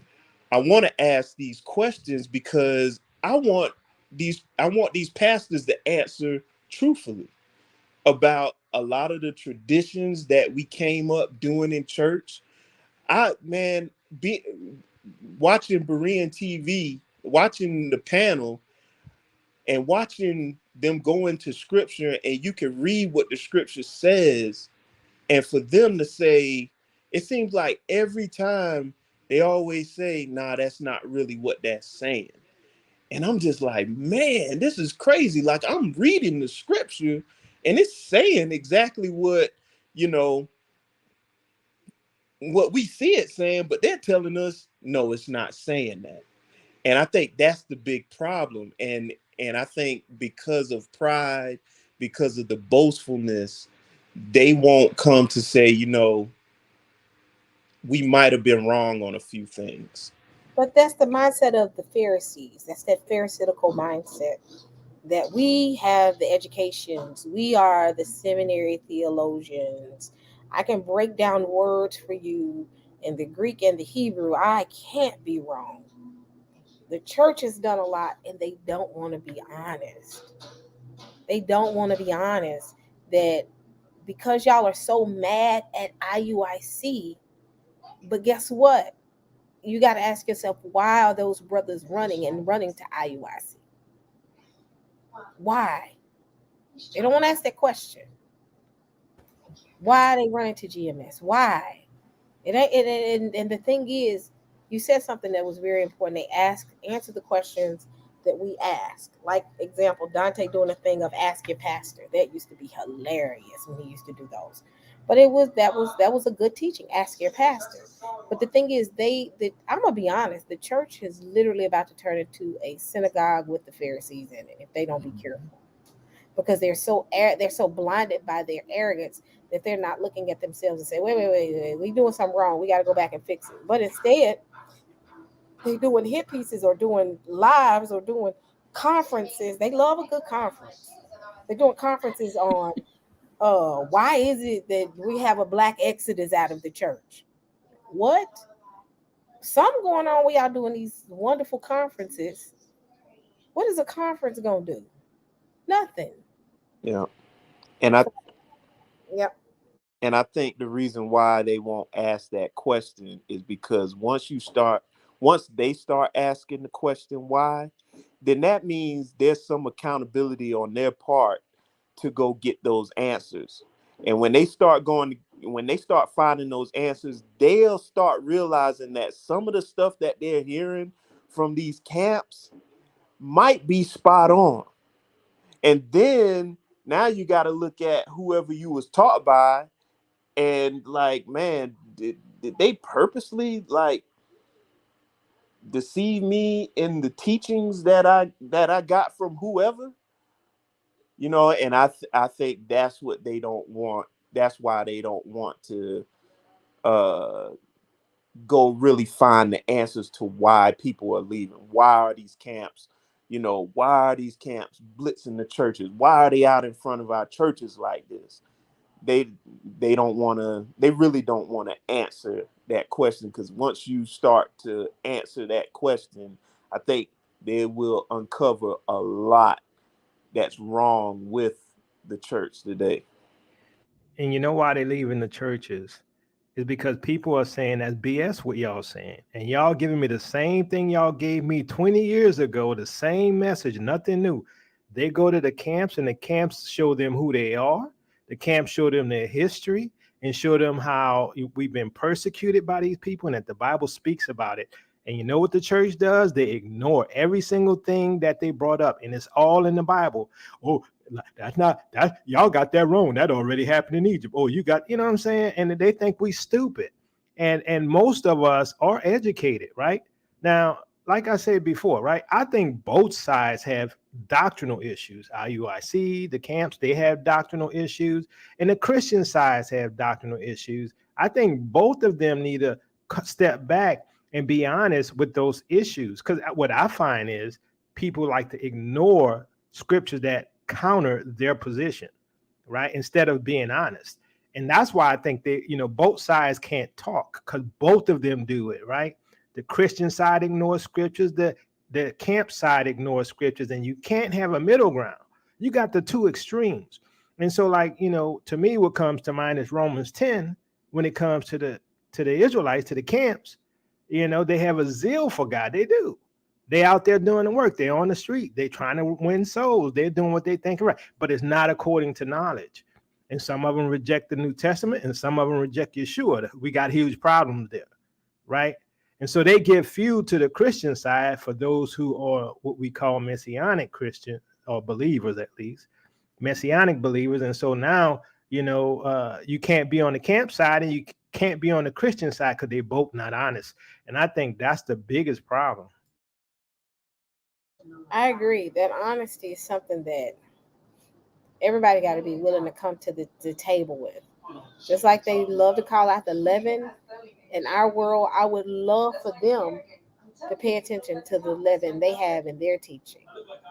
And I think that goes into the arrogance. Like when we get up there, y'all notice when we get up there, it's all about the Israelites are teaching something that's off. But then they get away with highway murder and teach something that is not biblical. Great example, thousand year reign. Their whole concept of thousand year reign, that's not biblical. But because they have the voice and they're considered to be the theologians, people are going to run to them. And again, people want to see us wrong so bad. They would agree with anybody. They'll agree with anything and anybody what anybody says. Just so in some cases, not all of them, but some cases, they want to see us wrong. Instead of listening to what we're saying, they jump and go make stuff and just say, well, they said this. Listen to what I'm saying. Great example is the law. I'm not afraid to bring up the law. Definitely not afraid to bring up the law. Because I understand the law is by the Spirit.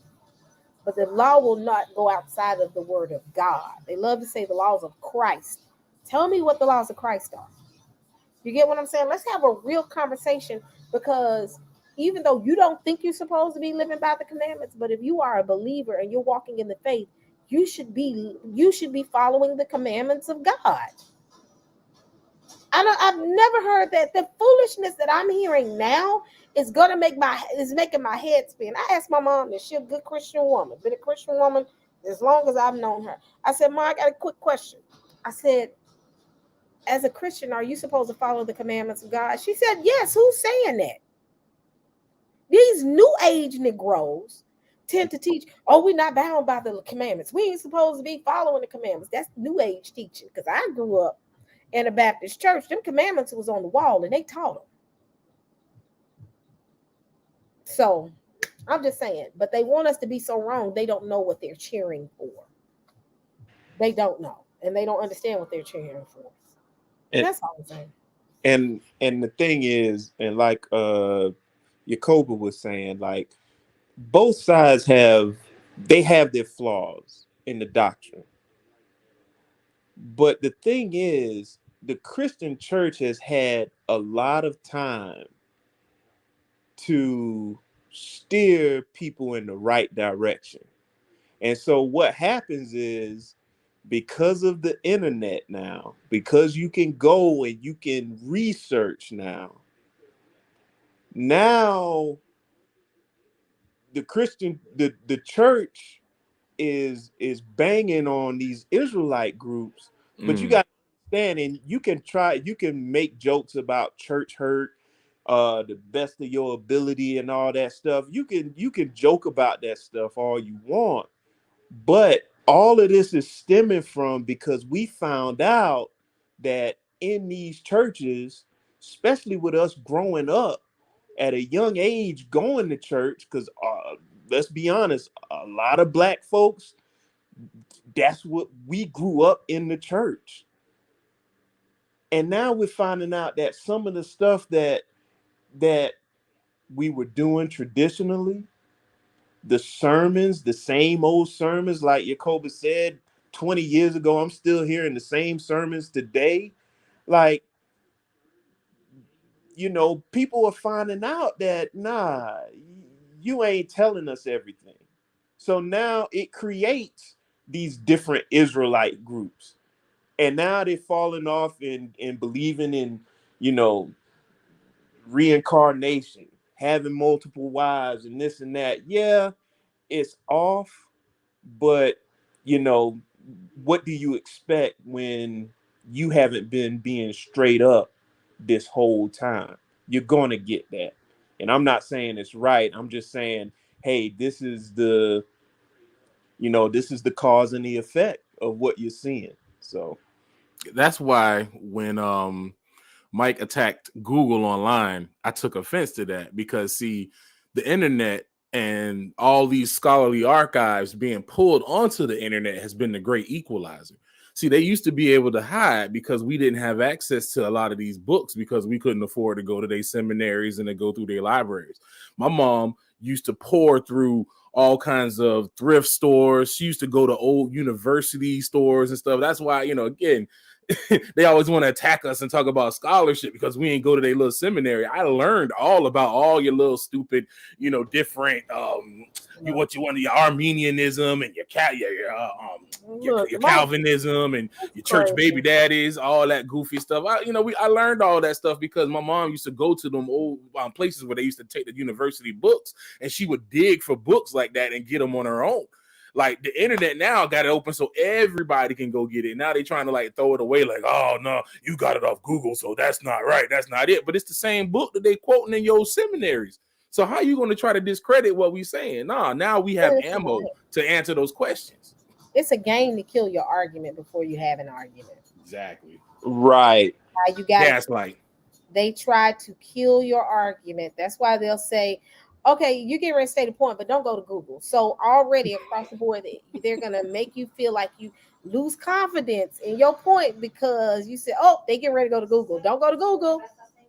Now let's try this. I'll be like, yes, nigga, I went to Google. Let's go here. And we going to see what's on Google. See, I'm a fool. I'm ignorant. Y'all know I'm ignorant. I don't care. I'm going to say, yes, I went to Google. Get past it. But see, what they do is they try to scare you into doing things by calling them out. But when okay, that's fine. Google was a good source when I was in college. And see, my thing is this. When I went to college and I was looking for majors, my dad told me you better to get a major where you can get a decent paycheck every 2 weeks. So because I opted to go to college for computer science and information systems does not mean because I didn't go for anything dealing with the Bible that I'm stupid. Because obviously I do know how to research because I did come out with a degree. It's just I chose to research something else. So saying that using Google is horrible. In IT, how often do we use Google? All the time. All the time. All the time. And we know how to vet the sources that we get the information from. They don't realize that IT, we vet sources, but our sources are a little bit different. You got to, or else you end up doing something and mess somebody's stuff up. You got to make sure it's legit. You got to check the credentials of who you dealing with. And plus, I took AP English and stuff through school. I tested out in college because I got tired of taking English. I tested out of it because I was so good at writing these stupid essays and doing all these citing. So I know how to cite sources. We know Wikipedia is trash and you can't use Wikipedia and you can't use Spark Notes and none of that stuff. You got to go to the real source and pull it from where it's at. Like, nobody's stupid. They be trying to gaslight people because they have no answers. But see, that's the thing, right? Even with Wikipedia, right? That's another aggregator, right? It's just like a summary of text. You just go to the references, find those books, some of them newer, some of them older. You just got to validate it, Wikipedia references. That's all. You don't just copy and paste Wikipedia. You go get the books that they're referencing and read it. I'm like, come on, that's not a good argument. And that's what I meant. Everybody said I said Google is a source. That's a search engine. But I consider it to be a search engine to find sources. So let me rephrase that. But I don't know about you guys. I never heard of Google. I use Alt Vista or InfoSeek. Pastor Kelly's still stuck in the 90s. I never heard of these things that you guys are using. So that is just like way beyond me. I'm still trying to get away from the bulletin boards and convert over to the chats. So I'm just not familiar with you guys. I'm still using the beeper words, so I got to turn it upside down to get to understand the word hello. So show us your old phone, Pastor Kelly. Actually, that's in my other room. Yeah, I'm tempted to pull it out. Don't bring them phones out. Go ahead and flip it open. Flip it open for us one time, man. Let me see here. What I got here? Oh, you Cobra White. You gonna hit that button? I got one of my old hard drives in here. You're truly a geek. For you to say you have a hard drive. Only nerds have hard drives. I got my servers right here. But yeah, I got my phones in my other room. Y'all lucky. I still got my old Nokia phone.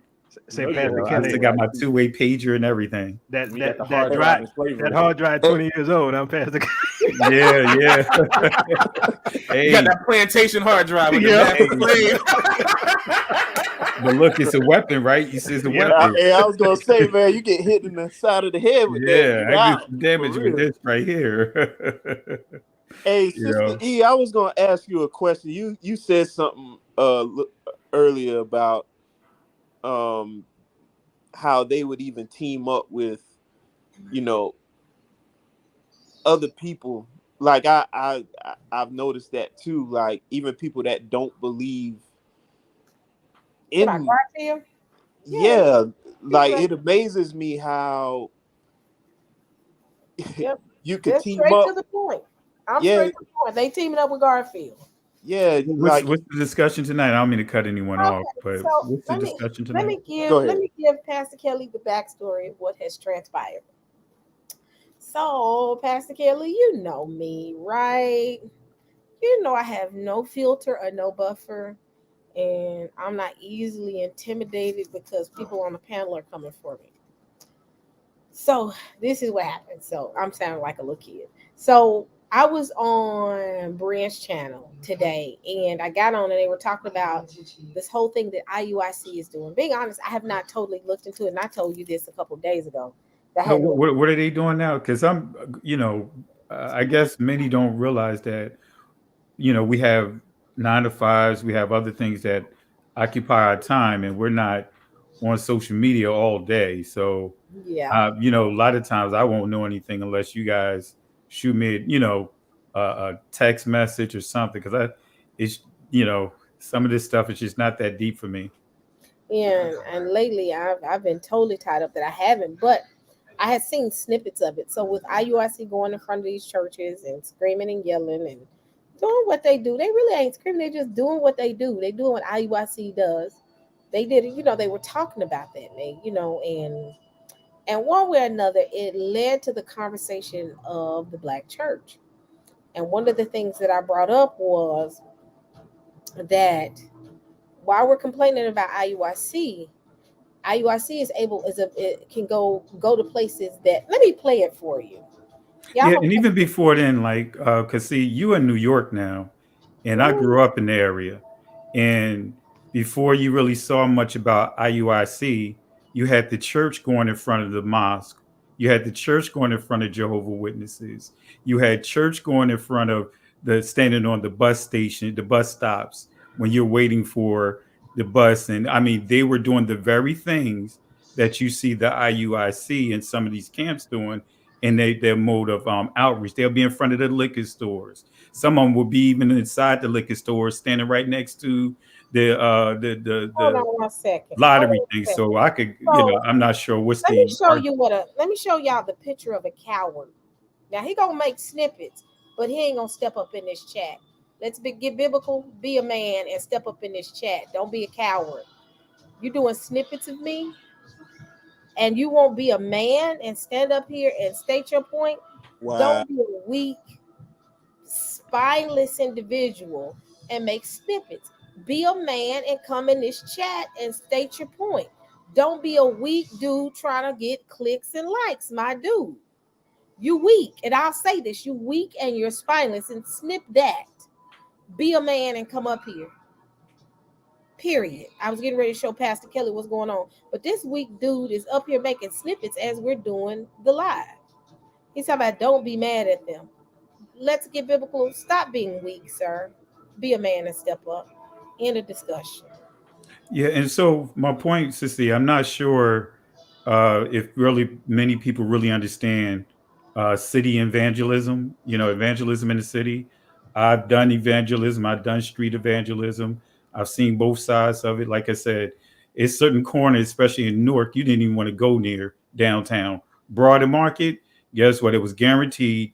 These two preachers would be right there with their speaker talking right in front of the bus stop. I mean, I'm just trying to, many don't really understand what city evangelism has been taught, the method that they would go through. And actually, I'm seeing some of the, and this is not trying to bring them up into discussion, but there are videos of urban apologists going in front of the camps.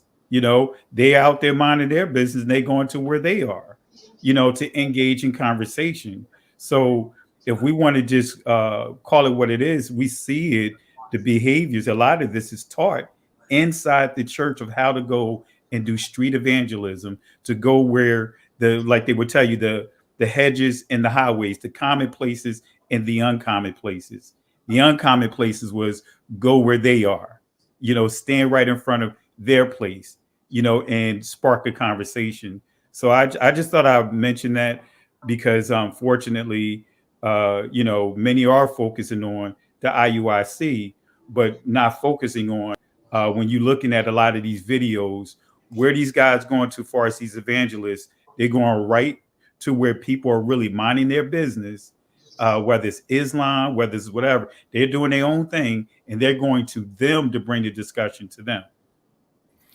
That's a good point, Pastor Kelly, because I remember going to jury duty, and there was a whole pastor standing outside of the courthouse with a speakerphone and a loud phone out there just yelling the gospel at everybody. They do it down here at the clubs. They'll stand out here at the little club section down where I stay at.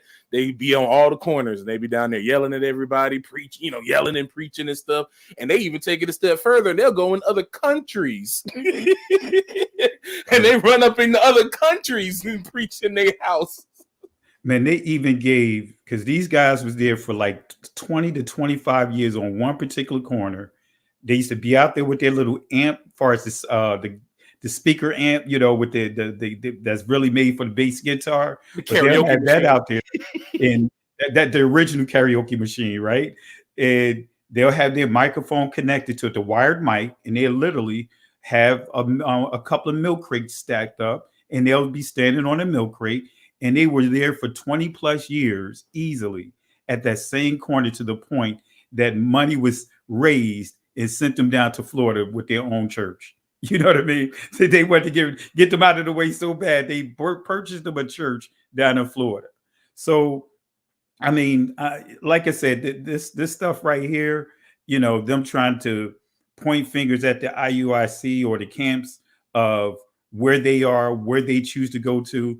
If you go back 20 years ago, you'll see the church in those same spots, literally in front of those places, in front of the malls, in front of the supermarkets, in front of the liquor stores, in front of other places of worship. You'll see that type of behavior or that type of method reaching people right then and there. Say, Pastor Kelly, but the current church, they're not doing that no more, right? Because like you were saying, that was standard operating procedure back in the day. Yeah. I mean, knocking on doors and everything. The church used to knock on doors. And now it's become a thing of the Jehovah's Witnesses. But that's what the church used to do. Because I used to go out knocking on doors. I used to go out and stand on corners. I used to go to the park. You name it. I'd be in front of the laundromat. I'd be in front of ShopRite. I know I'm showing the area where I'm from, but I'd be standing in front of ShopRite, Food Town, you name it. I just didn't care. That's the way you were taught how to do evangelism. So right now, I guess evangelism now is, from the church perspective, is talk about people, hoping that they will talk about you. And that way, some of the people that's following you will come over to their channels. It went from being street evangelism to what I call recycling saints, where so they'll invite other preachers into their ministries to preach, or they'll go over and set engagements, hoping to take members from that ministry. So I know the whole game. And let's not talk about the money routine they got going on for the pastors to go from church to church, and they pay each other money. I know, I was in that little circle. Come on, take it a step further. Take it a step further. Whenever they wanted to raise money, they have a service. Yep. We're going to invite this particular pastor because we know that this particular pastor can draw a crowd or have a large ministry. So when they come, they bring in a wallet with them. Yep. Have a revival. And that's right. So this is where things are, to me, when it start getting into that type of argument, it's petty, because it is. You could go, you can look it up. You can see there's still videos that exist of people going out doing evangelism in front of the same places you see many of these camps are doing it at. And see, the crazy thing is this, and that was the point that I made. And y'all know that, I said here recently, I ain't going to talk about them anymore because, why am I going to talk about the camps? They doing what they're supposed to do. I'm not in agreement with some of the stuff that they teach, but hey, they ain't called me a heretic. They ain't came after me. They haven't done hit pieces on me, so I don't have a problem with them. And you know what problem I have too, Sister E, and I'll just say this, and I'm not trying to hog up the stage or nothing, no, you're good.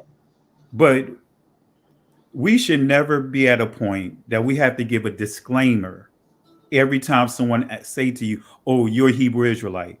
Well, I'm a Hebrew Israelite, but I'm not like this, right? You don't hear people from the church saying, "Hey, well, you know what? I'm a Christian, but I'm part of this denomination. I'm a Christian, but Right. I'm not that type of Christian. I'm this, Right. but I'm not that."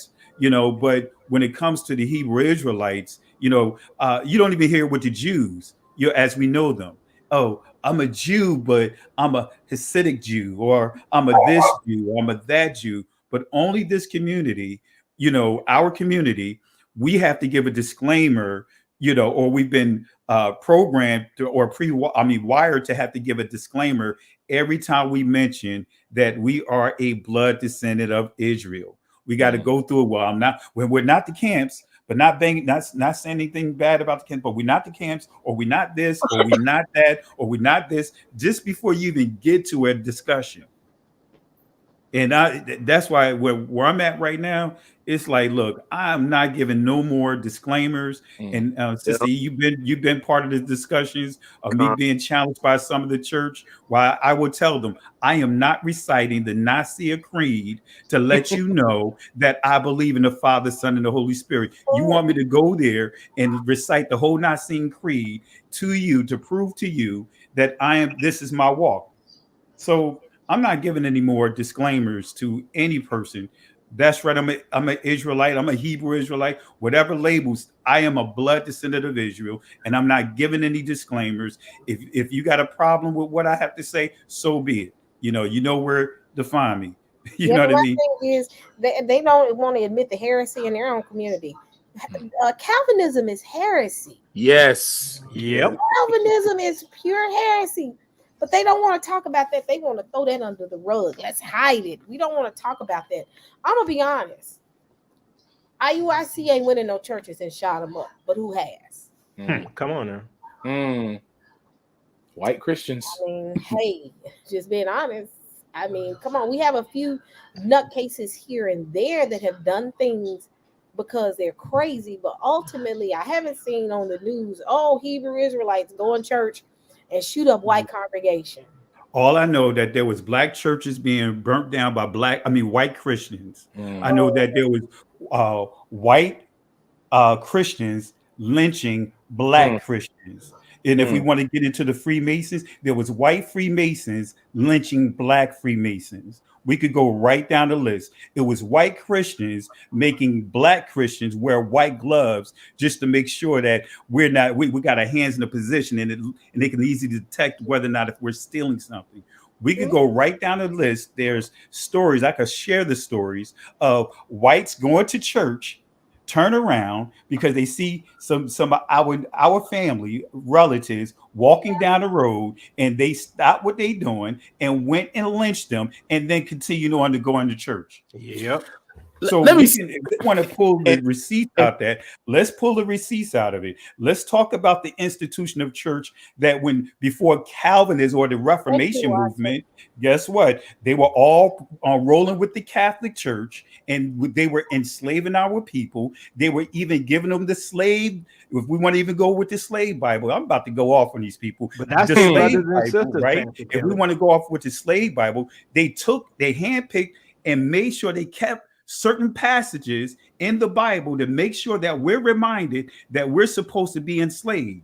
So at that time, Deuteronomy 28:68 was used to our ancestors, saying that, see here, the Most High told you, God told you, because of your indiscretions, because of what you disobeying him, we brought you in put you in slavery on slave ships. So you was able to use that, the church, the Catholic Church, and all these different denominations, to use that to say that this justifies that we are this people that should be enslaved. But now you want to change the narrative and say, hey, that scripture don't refer to you guys. It doesn't refer to slavery, or it refers to the Babylonian this. It refers to the Syrian this. No, it was used to enslave us, to justify this slavery. Guess what? We're using it to justify who we are and justify the things that we've gone through. You can't have it both ways.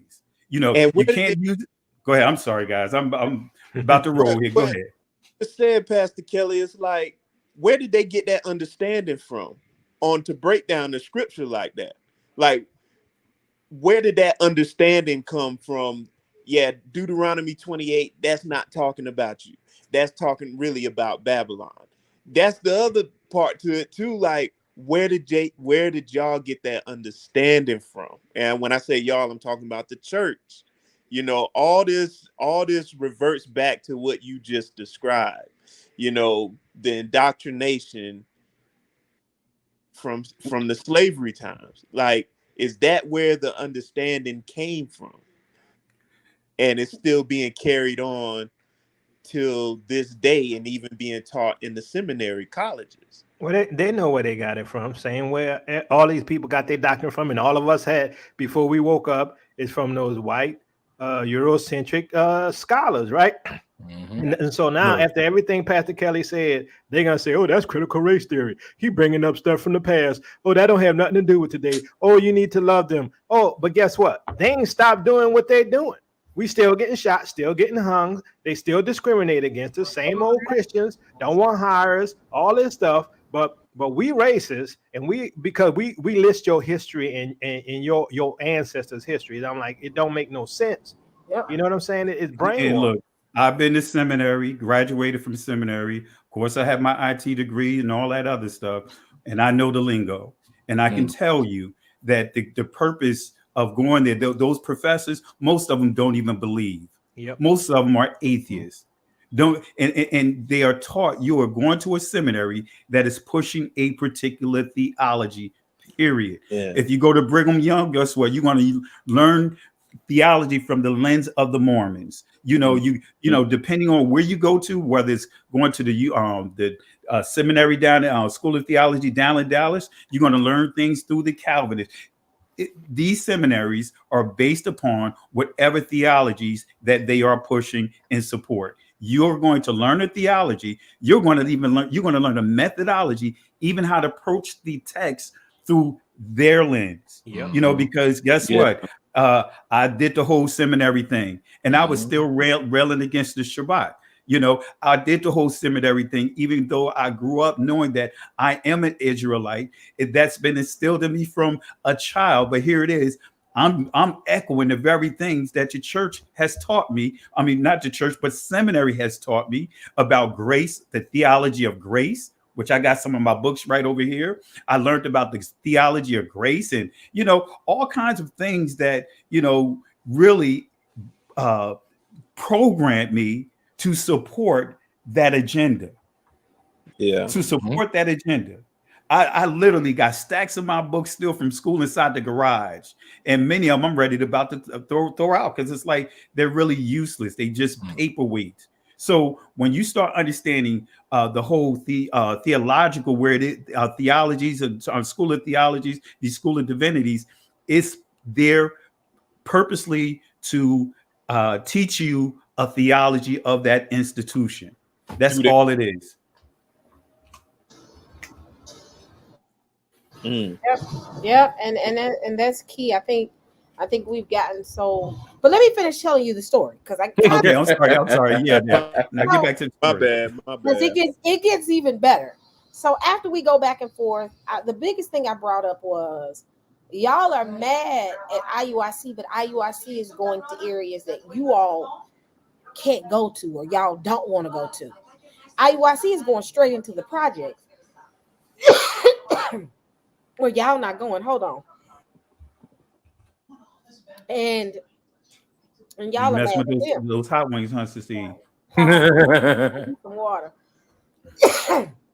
But y'all are mad at them for that. So, and excuse the background noise because y'all know I'm in a smaller place and my dad is visiting and he's watching TV. But the next part of the conversation, Did you scramble those eggs, Sista? you know what?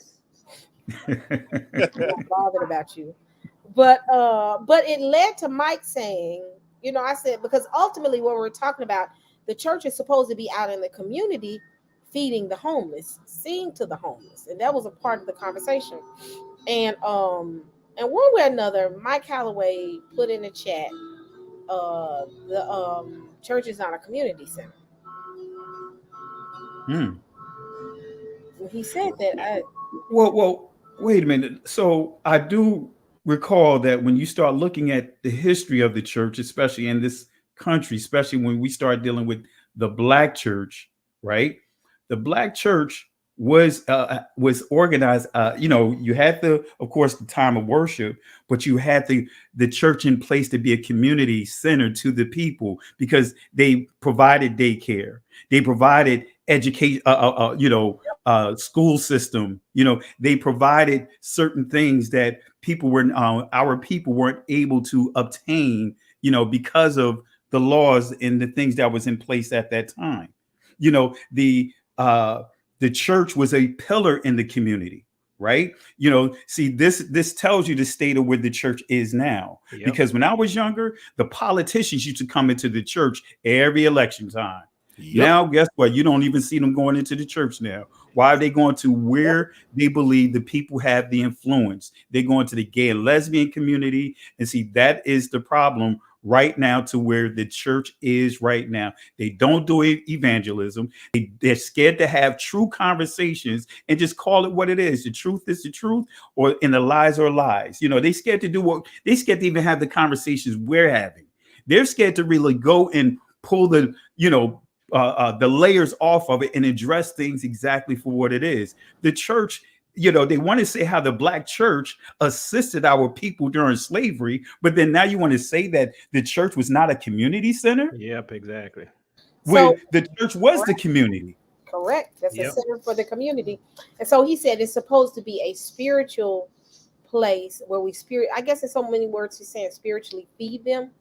But then when he got up there, he said, yes, the church is supposed to be there and to help the community, but we're supposed to give them Bible. He's love to say that. Teach them Bible principles and Bible. If somebody need a bologna sandwich, turkey bologna, they don't want to hear the Bible. You know why, Sister E? Because he's from that era of the prosperity church, right? Where they don't do nothing for anybody. It's all about you getting prosperous and not worrying about helping the community. Like, Pastor Kelly and I, and even you, Sister E, y'all know, growing up, like Pastor Kelly was saying, it was a community church. Everybody went to the church and they went there to eat and they went there to help the community and cut grass and do all these things. I'm like, that's because he's young, right? And he don't know what the church really was. Now it's not what it used to be. And that's why people leaving, because it's not they're not doing anything. But the crazy thing is he flipped it and said, we ain't up here to take care of them, the people that ain't feeding themselves and ain't taking care of themselves and won't get a job. Yeah. That's not what the church is for. And I said, wait, that's not But what the scripture says that the poor you'll have among you always. Come on, man. And I'm not even that old. I'm 38, and I remember all these things that y'all talking about. Like in our church, we did that. We would go and gather clothes. We had clothes that people would donate to the church, and then we went to the Salvation Army and bought some and gave them out. We put them on the table out in the neighborhood and had people come just get them for free. We was feeding people and doing all that even during my time. They don't do that no more. All they want to do now is just bring people in and tell them to live your best life and get them to try to, you can do this and have money. It's all about money now. We're going to that point. That I was just going to go there, Yakova, because I guarantee you they can explain the law of the tithe in terms of the priest portion of it, and they still want to corrupt that. Because the tithe was in place for those that did not have an inheritance, those that were truly in need. Of course, the priesthood, we know that the Levitical priests didn't have an inheritance when they went into the promised land. They were scattered throughout it. But we know that it was for the orphans. It was for the widows. It was for the foreigners. It was those that were in need. So we see it right there. The pillars of the foundation of Torah teaches us how to take care of those that don't have. And matter of fact, if you want to start really going into Nehemiah had to teach the Israelites to get out of this capitalism type mindset, So even just the tithe itself, if you understand the truth of what the tithe is for, is to bring balance, is to make sure those that don't have. right? So Yep. just that alone knocks down any of this thing where as though the stating that the church is not supposed to feed you, man. We got free lunch from the church. You know what I Facts. mean? I learned how to tie a tie from the church because I didn't have, the father figure that was, business sense. My father was a pimp. You know what I mean? I'm being real with you. My uncles were pimps. They were out in that streets. So I didn't know anything about tying a tie. I learned how to do business meetings from the church. I learned a lot of things from the church. And those because the way that the church I grew up in, Mount Pleasant Missionary Baptist Church, 100 Montgomery Street. Just want to make sure everyone wanted give clarity for those that are watching. And you can look it up if you want to pop up on there. You'll see some of my accomplishments still there at that church, right? But anyway, I'm saying all of this to say these are the things that the church used to do. They used to use Vacation Bible School to go out and get all the kids from the community to That, help build their that, youth Yep. church. Riding the bus in the hood. You know what I mean? They used to come up, man. They used to come in that church van and they used to just scoop people up. I mean, Vacation Bible School, even for those that was not connected to the church, was a tool that they used to help bring the youth in, and then also ultimately to bring the parents in to show that the parents that there is a place for you and your family. Yes, and that was how they would get the parents to come in, because it was many a youth conferences and youth events that we had that the kids came. They were part of the youth community, the youth group, and a part of the youth choir, and all the things that we used to do in the neighborhoods would draw their parents, because their parents would be like, okay, my child wants to come to church every Sunday. I want to see what they want to come to church for. You get what I'm saying? Or what they're being taught. And ultimately, the parents would end up joining. But let me go ahead and finish this one point. So Sorry about that. led to me and me and Elder Mike having a blow up on the live, because I kept telling Mike. Mike got up there and he said, "That's not what I'm saying." I said, "You're not supposed to be seeing the people that don't need to see to themselves." I'm like, "You stated the obvious. That's not what I said." I said the church is supposed to be for the homeless. The church is supposed to be in the streets, and y'all, because y'all are mad now because IUIC is doing what y'all should have done 10, 15 years ago. And now, and he got, it got a little heated, and it led to me and him going back and forth about the fact of, one, he said, I'm emotional, and I keep speaking over him. And I said, Mike Holloway, how many times have you talked over people? Stop getting off the point of what you just said. You said the church is not a community center. That is very wrong. Very, very, very, very wrong. And the thing is, people are so in love with Mike because they want to see us wrong that they totally went against Bible. Mike sat there and just went against Bible. So ultimately, Mike was saying, I can prove to you that churches are in the community. Me and you can have a debate right now, and I'll bring documents showing that the church is sent to the community. What? and they didn't even want to pull up the scripture. What was that scripture? James 2, 14 through 17. They didn't want to bring that up. They didn't even want to pull that up. That was a kill shot right there, and they didn't want to bring it up. Because they ain't nothing new. They don't care about truth. They don't care about helping. They don't care about loving people. Because guess what? Love is helping people, doing to them what you want people to do to you. That's what it is. They don't do that. They call people names. They send people to hell. That don't sound like God to me. So Isn't that the love of Christ? So you were referring to James, because I know James 1:27 talks about pure religion, right? And it tells you that you have to go to orphans, you have to go to widows, and meet them and visit them and meet them in their afflictions. Correct. That's just James 1:27. If we want to talk about religion or commitment. Yep. But see, isn't that love? See, that's what we don't see over there. We don't see love. We see condemnation, ad hominem attacks, but we don't see no love and no compassion, not really trying to understand and come to a meeting of the minds. They don't care about that. And that's in the New Testament. And guess what? James is teaching from what? The laws and the laws and the prophets, the Torah, because that's in Deuteronomy about taking care of the orphans and the widows. That's in Leviticus, taking care of the widows and the orphans. That's in Exodus, taking care of what? The widows and the orphans.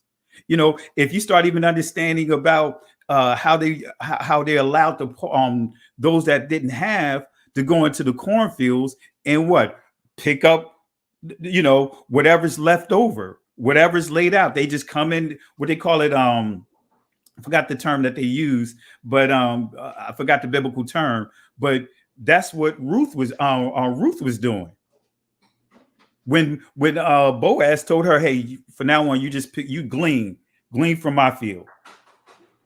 That allowed those that was less fortunate, that didn't have, to come and get whatever they could. But my See, point with Mike is Mike was wrong when he He said the church was. is not a community center. That's what sent me into a. I was mad. Like, how dare you say that? When our own Messiah got out there, before he started teaching people, the first thing he did was fed them, saw to their affliction, saw to their need, and that was a big part of his ministry. but I have a question for y'all.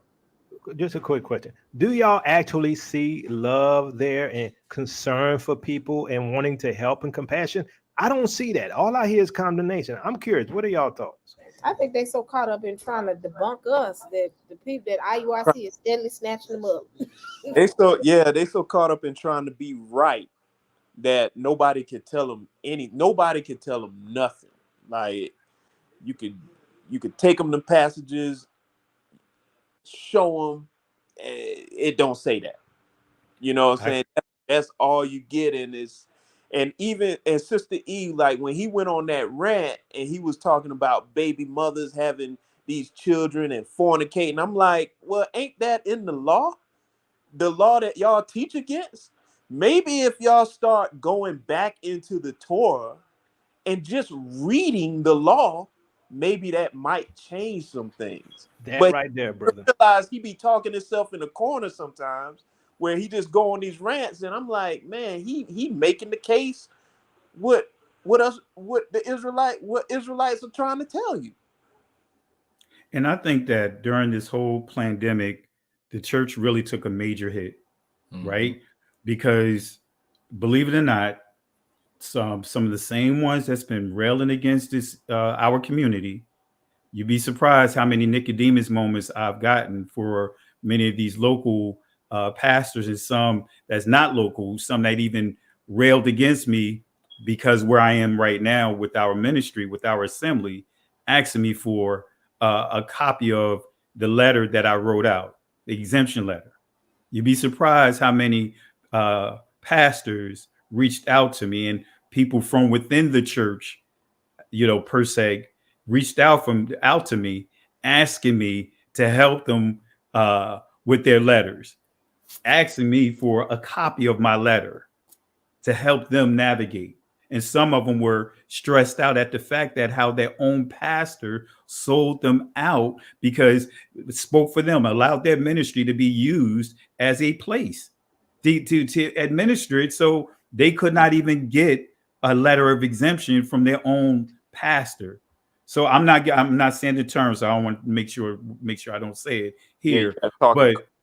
But I'm just saying that I'm just using that as an example, because one thing I can say, we had people during this pandemic coming to our assembly on the Shabbat from the local churches here because they needed a word, right? And they said, look, some things I just couldn't get online. I knew that you will be open, Pastor Kelly.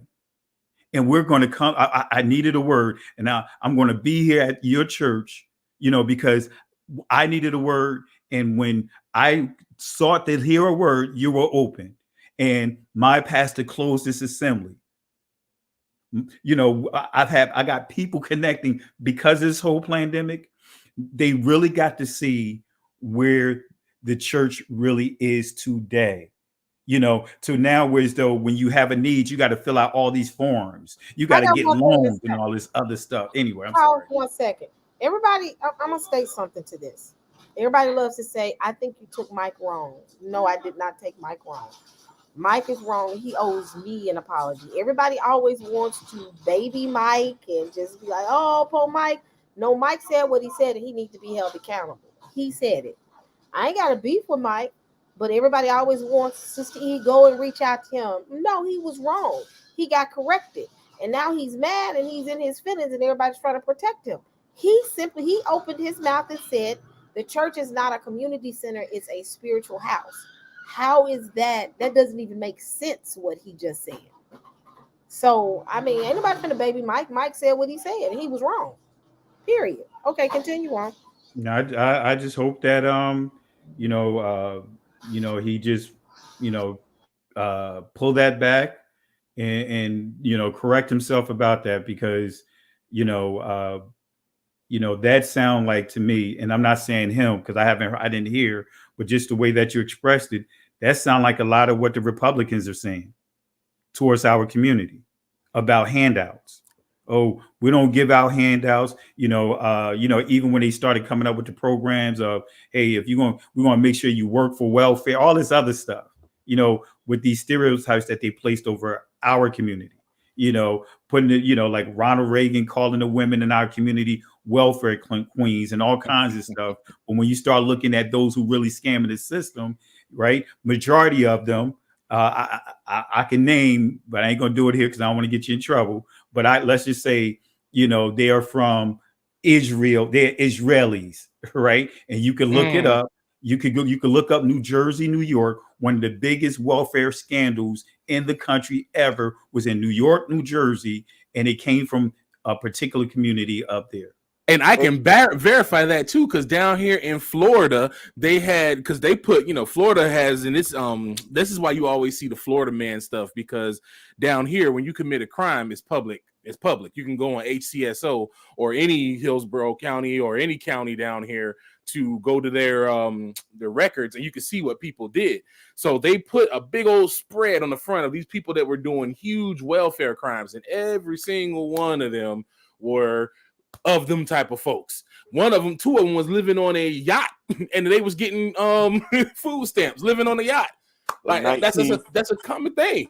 And the fact what you said about the Republican mindset, it is so true. Dave Ramsey, one of the big time Christian men, shows no kind of fruit whatsoever. They were talking about how they were the prices in the current rental game. And now the prices don't have to be as high as they are. They do that just because they're raised the market. It's just artificial nonsense. They don't have to be this expensive because it's not that expensive to take care of the unit. And most of these people are slumlords and don't take care of their units like that anyway. So this person had wrote into his show, one of his employees, one of his main men was up there, and they had said, hey, I'm a renter, I'm a Christian renter. How do I reconcile this high rent now? Should I as a Christian, give it to rent to somebody lesser? And he said no. He said that's the market rate. You do the market rate. If they can't afford it, then they shouldn't move in. And I'm like, you call yourself a Christian. Where's the love? Now, there's this young boy that was critiquing him.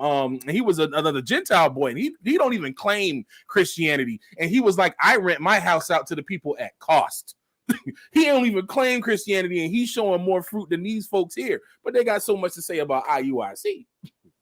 Yeah, and Sister E, like you said, Pastor Kelly, hopefully he withdraws like what he said, but the way he came on was like, and I believe he said this. He was like, I said that because I knew I was gonna ruffle some feathers, like he was playing, and it was like, oh wow, to me it seemed like, nah, man, like you probably spoke from your heart when you said that, because you was trying to make a point, you was trying to be right, And when Sister E called him out about it, that's when he had to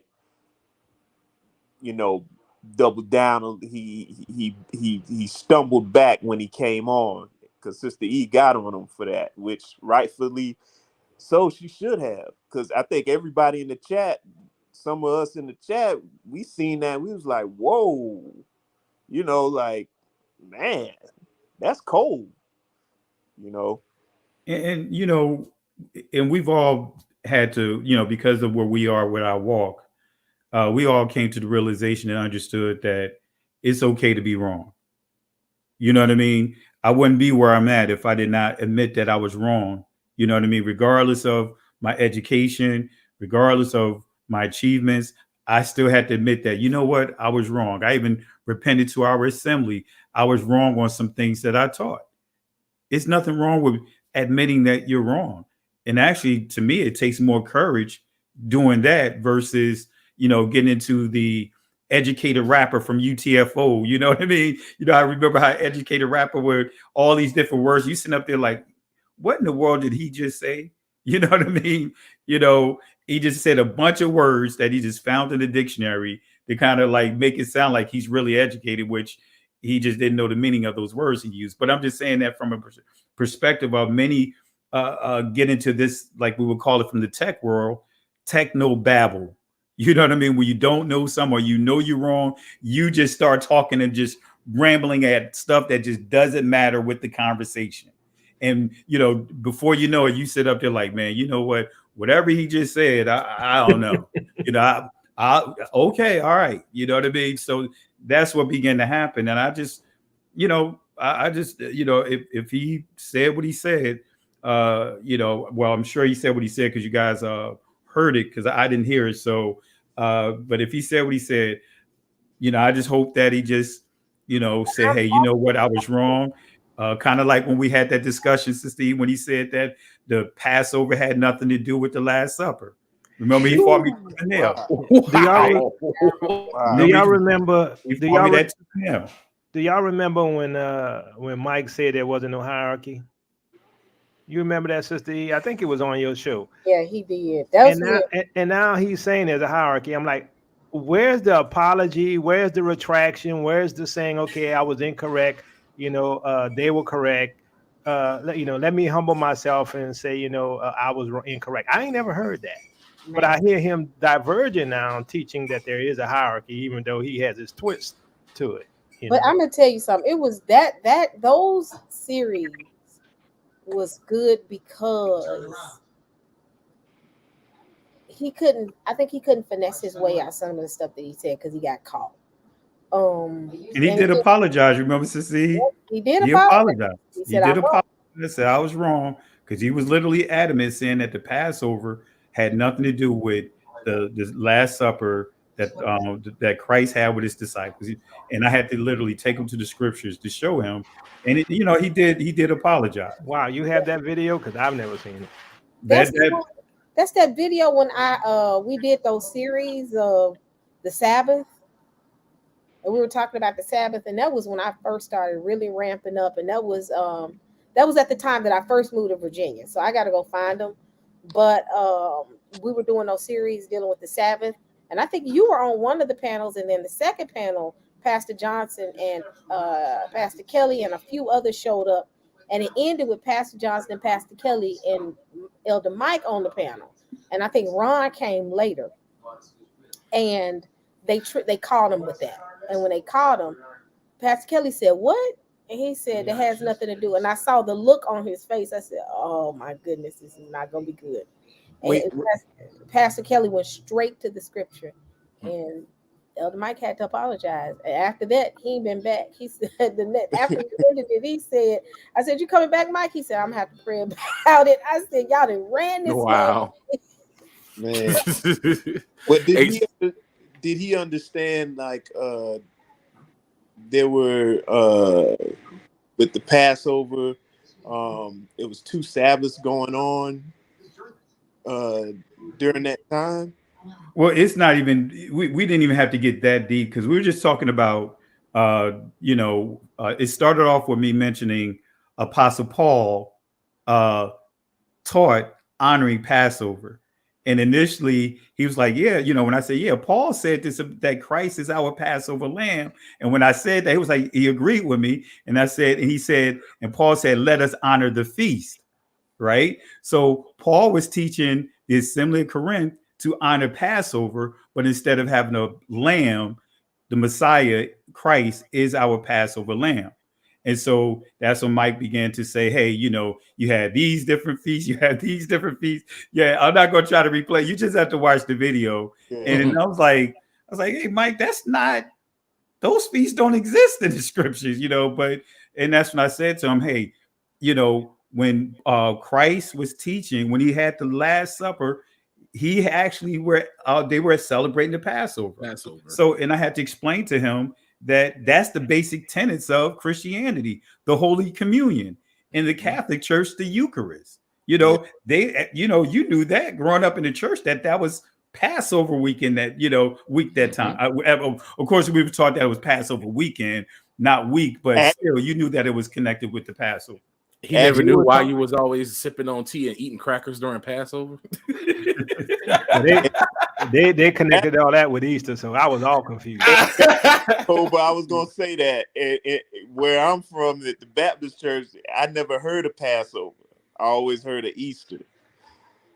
Well, see, I will say that the church that I grew up in, of course, they used the term Easter as well, but they always they made it clear that when they dealt with the Last Supper, the pastor that was up under, Dr. T. Van B. Rowe, the late Dr. T. Van B. Rowe, he made it a point to make sure we understood that it was Passover. And he was one of the very few pastors, and he was the pastor that made sure all the ministers there, they had to make sure that anything that they taught from the New Testament, they had to confirm it in the Old, because he always taught that the New Testament is the old and renew. Yeah. And so you had to always confirm. If you pulled the New Testament passage, you had to go to the Old Testament to confirm it.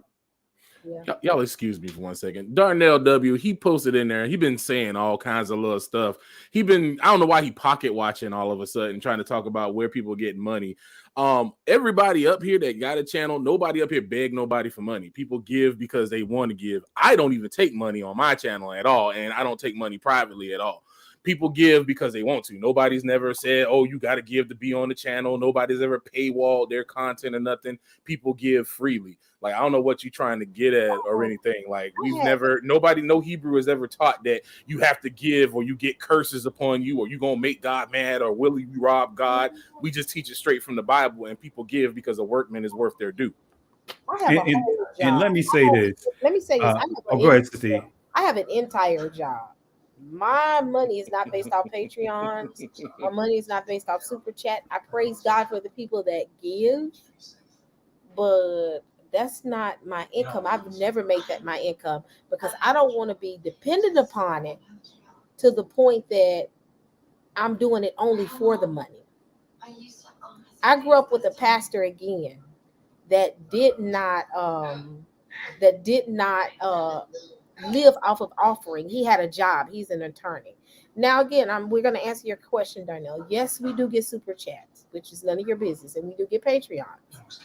But that's the free will of the people that want to give. It has nothing to do with us. If nobody gave anymore, I would still be doing live. But you know what I noticed, Sister E? A lot of people, they'll start channels and they'll come on, I don't take money, I don't do this, I don't take nothing, I'm just here for the Lord, right? And how many of us did that, right? How many of us do that? And people say they want to give and support the ministry so it could continue. Because guess what? Most people got jobs, like Sister E say. Most people got other things they could be doing with their time. But because people feel there's a benefit, they want to give so it can keep happening, right? Yes. So maybe you all have an issue with that filthy lucre deal. I don't think any of us here do. Yep, absolutely. And I would say that, and you guys already know, I didn't have that going until about a month ago. And that was because people was literally asking me, Pastor Kelly, we want to give to what we want to, we want to sow into you because of the words that you've been sharing. That's it. But let me make this clear. And that when people like that, those type of people that ask those type of questions, those are the ones that don't do anything, because I dealt with, every now and then I deal with someone that pop up from another church, and they'll come in and say, hey, I want to know what the pastor is doing with the money. I see his nice car. I see the nice, I heard he got a nice house. And then when you ask them the question, because we're transparent. Okay, let me show you what we've given, because I work a 9 to 5, and everyone know that the homes that we purchased was before we got this, started this ministry. The cars that we purchased, had nothing to do with the ministry. I don't get a salary. I don't get none of that from the ministry. If anything, we put more into the ministry in terms of that exceeds our tithe. I tithe to our ministry, but let me say this real quick. The same person, and I dealt with this a couple of times, when we pull the records, say, okay, let's do it in front of the people. Let's pull the records. Let's pull the journals of what you contributed compared to what we contributed. My wife and I contributed. And guess what? Every time the person that's the one that's complaining, ate more than what they actually gave in that whole year. Ate more free food than what they actually given in that whole year. That is too funny. I'm just being real with you. And but that's that unfortunately those type of people like that, that's the ones that want to point the fingers and try to see if they catching an aha moment. I've never heard any one of you guys say, hey, you know what? I got a super chat. You guys give to my super chat. Hey guys, give to my cash. I never heard you guys broadcast that. It's that post I put, that comment that I just put in there. That was the comment that you had said, Darnell. You said, why y'all speaking on the corrupt church? How do y'all raise money though? Like, what does that have to do with anything? We talking about, I've been in churches, bro, where they sat us down and say, oh, the Lord said somebody give $100, and sat there and looked everybody in the face and did not proceed on with the service until people forcefully got up and gave that $100. I've been in multiple churches where they did that, where you come into a tent meeting and they tell you the goal for the night, y'all, God said $2,000 for the night. We're going to believe God for $2,000 and have people coming forward dropping money at the feet of this man. And let's be real. You missed it, Big Red. You missed the Big Red, because what happens is every time they come back out, we're short $500, and we can do this really quick. We can really do this really quick. If we have 5 people give $100, give $10, and they start breaking it down. I don't believe in the auction of God, but you know what? We can move now, right. Y'all, we have a church board that we have to get. You know, the board needs new seats, and we believe in God for these seats, and we would just praise God if y'all would just come forth and believe God. But here's the thing. And then they treat the ones that don't. And then what do they? By the time they get through all that, okay, the rest of you guys just come on up. So, you know, Kelly, they got an attitude. Quick question, Pastor Kelly. Go ahead. I guarantee you're not even getting 1% of givers on your YouTube channel when them churches were getting thousands of dollars. You can't even compare what they give us to what they give in the church. Not even close. Absolutely. Not even 1% of the subscribers. That's what's crazy. If people give, I'm like, thank y'all for giving. Yeah, thank you for giving. But Pastor Kelly said something that he just said it, and you said it too. You come, we ain't up here saying, give to my super chat. Here's my cash app. Here's this. Even when I was unemployed for 6 months, the 6 months I was unemployed, you never saw me do that, because that's not what I'm about. I'm about it for the people. I love the people of God, and I really believe if you love the people of God and you obey Him, He'll take care of all of your needs. Yeah, and see, that's the thing. We love our people. See, y'all don't get it, and we love the Most High. This is why we do what we do. It ain't about no filthy lucre. We'll all walk away. I guarantee you, we all walk away tomorrow. I'm serious. When we started, we wasn't even putting anything out for giving. Right. And people wanted to give. That's why we put it out. Right. And people want to make it look like, oh, well, they're taking money. Oh, they're collecting. Nah, y'all to see. We ain't got 1% of our subscribers. That's bad. That's bad. And the crazy thing is, some of us have probably talked to our subscribers. How many of the people that subscribe to my channel I talk to on the telephone? Hit a one. For the number of people, because I don't do this. This shows I don't do this for the money. I do it for the love of the people. Yeah. Everybody in the chat, hit 1 that if you talk to me on the telephone. And don't forget the emails. Exactly. You know. We get emails, Facebook messages. You name it. We're reachable. Yep. We're reachable. And again, you know, to me, it's very unfortunate that that's where people want to go to. You know, to try to go into this aha moment of, where's the finances? Again, every last one of us work at 9 to 5.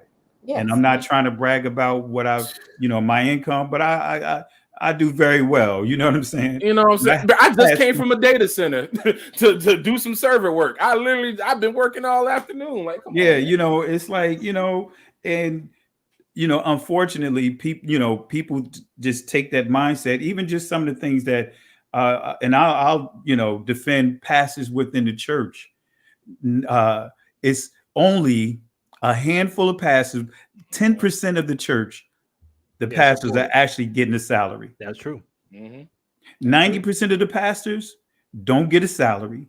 90% of those pastors, guess what? I know pastors that worked all their life for the church and died without anything from the church helping them with a pension or anything. You Yeah, know, that's like I heard one guy. He was dogging out Dante because Dante put up stuff for his shoes and all these things, and they were like, "All he wants is money." I said, "Do you know how much Dante gave to this community?" I said, "You see that Oh, Hebrew sphere over there? You see Black history in the Bible? You see all the Free money books. he put in there?" I'm like, "Come on, y'all gotta y'all tripping." You and know, and, and it's what people don't see is, and Sister, you've been on some of them. Behind the scene, there have been people that have been in need, yep, that we've assisted collectively, you know. And I'm not going to, and that, I'm not going to get into all that because I've never been one to start getting into like showing what we have done. And that's what people want you to do, to start taking the focus off of doing the things in the Most High to, hey, look at what we have done as individuals. But we've helped a lot of people, and people can reach out. He got my email address and many got my phone number, and I pick up and we talk, correct. Correct. so, Come up here because I know you want the smoke. Yes. He so already in here. He had to dip his head in here. Come on, Zadok. But we do that. How many people I talked to? Angie Love, talked to Ruhama, I talked to Yacob. I talked to him today. I mean, well, Yacob, I follow you. I started following you. But I mean, uh, I talked to Watcher. We have family calls. Big Red can tell you we have a weekly family call. Yep. Anybody can join us, and we talk for hours. It'll be me, Aerospike. Sometimes Pastor Kelly come in. Sometimes Jacoba come in. Angie Love, Ruhama, Black Tastic, all of us, and we sit on the phone and we laugh and joke and have a good time. And if anybody want to join in, they can join. And we call it family talk. yep.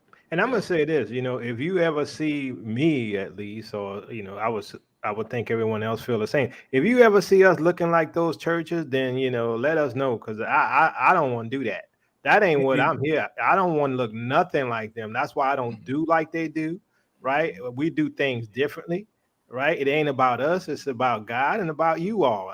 Look, it ain't about us. I refuse to make it central about me. I refuse. and Sister, you've been to our assembly. Have you ever heard me lift an offering?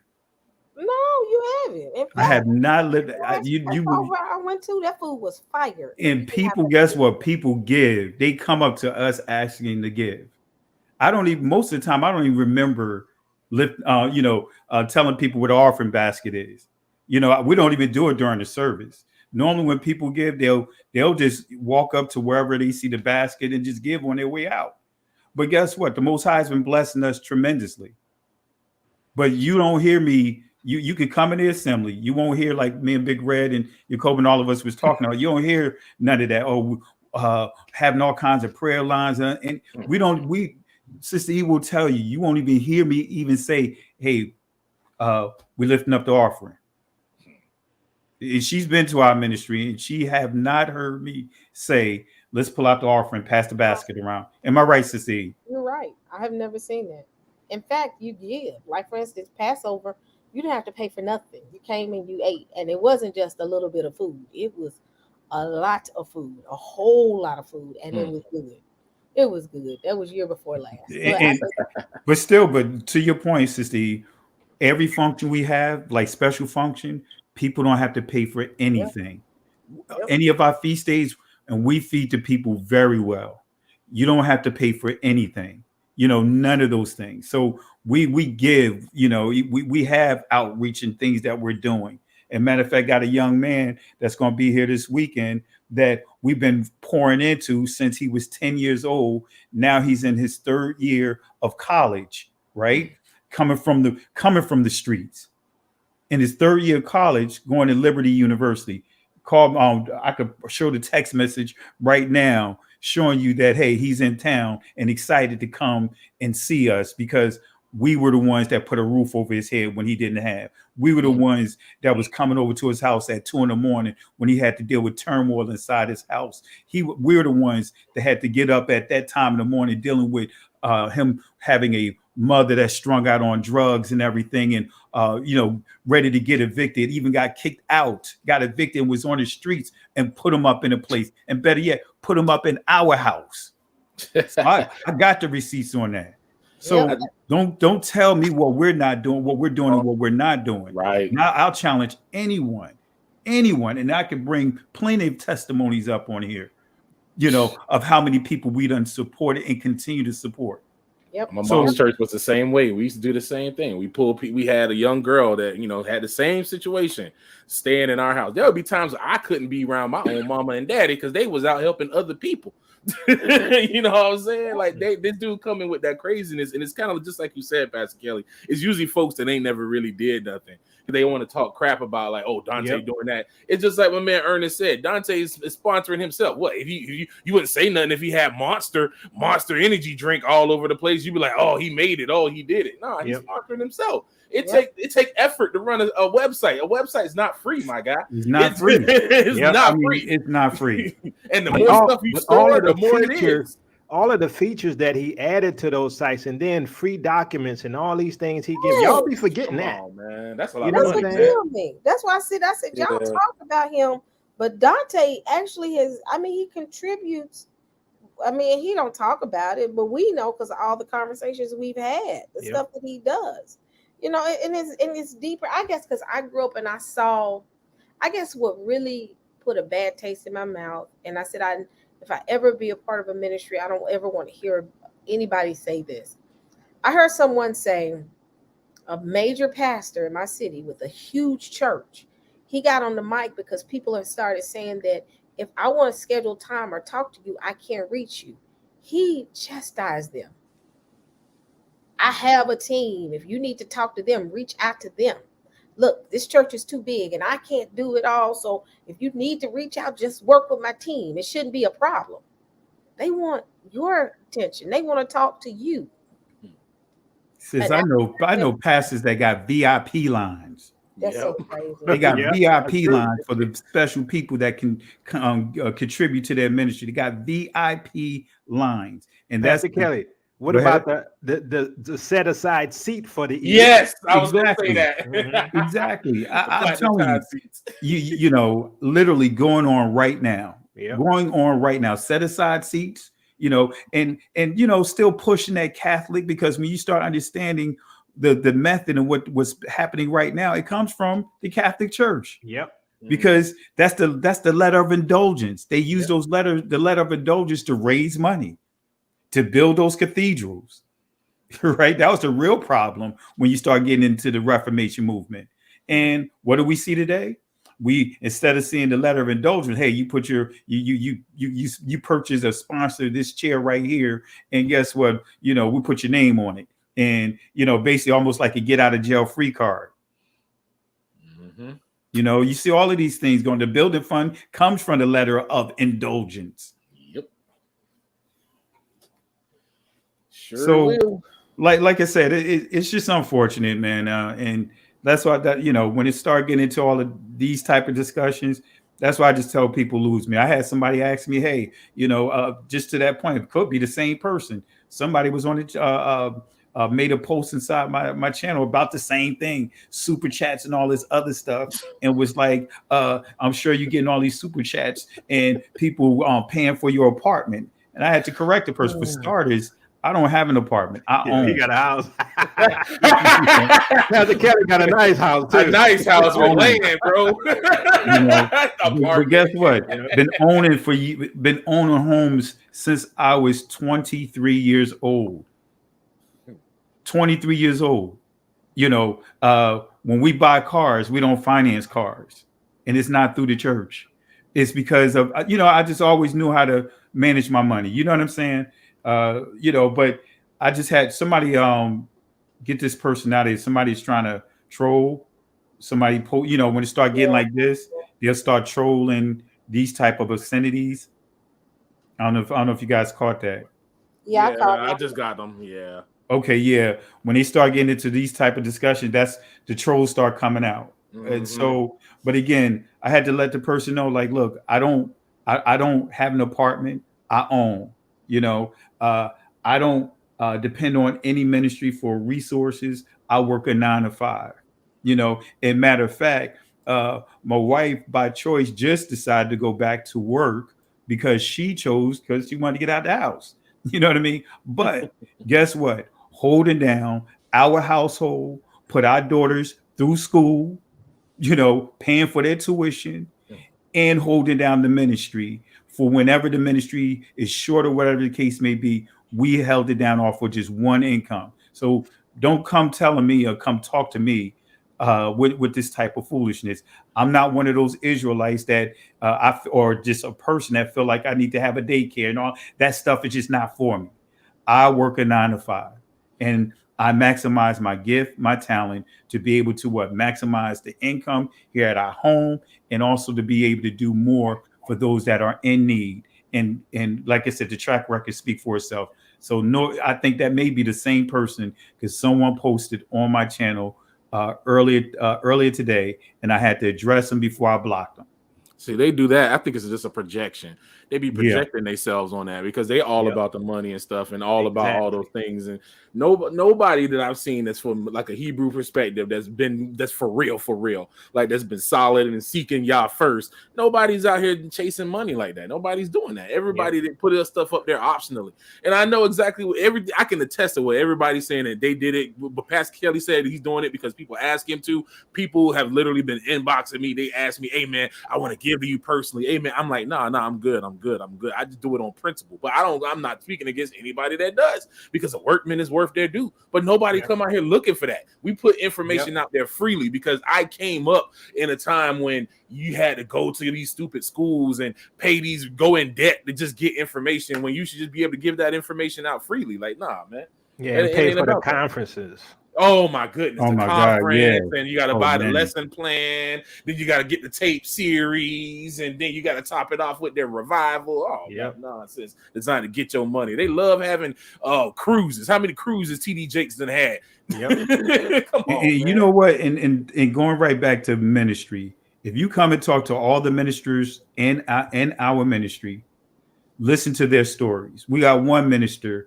I love him, man, Minister Justin, who came to our ministry because I was doing a program called the Boot Camp, where I would just take, give invitations to the young men in the surrounding communities to get away for a weekend.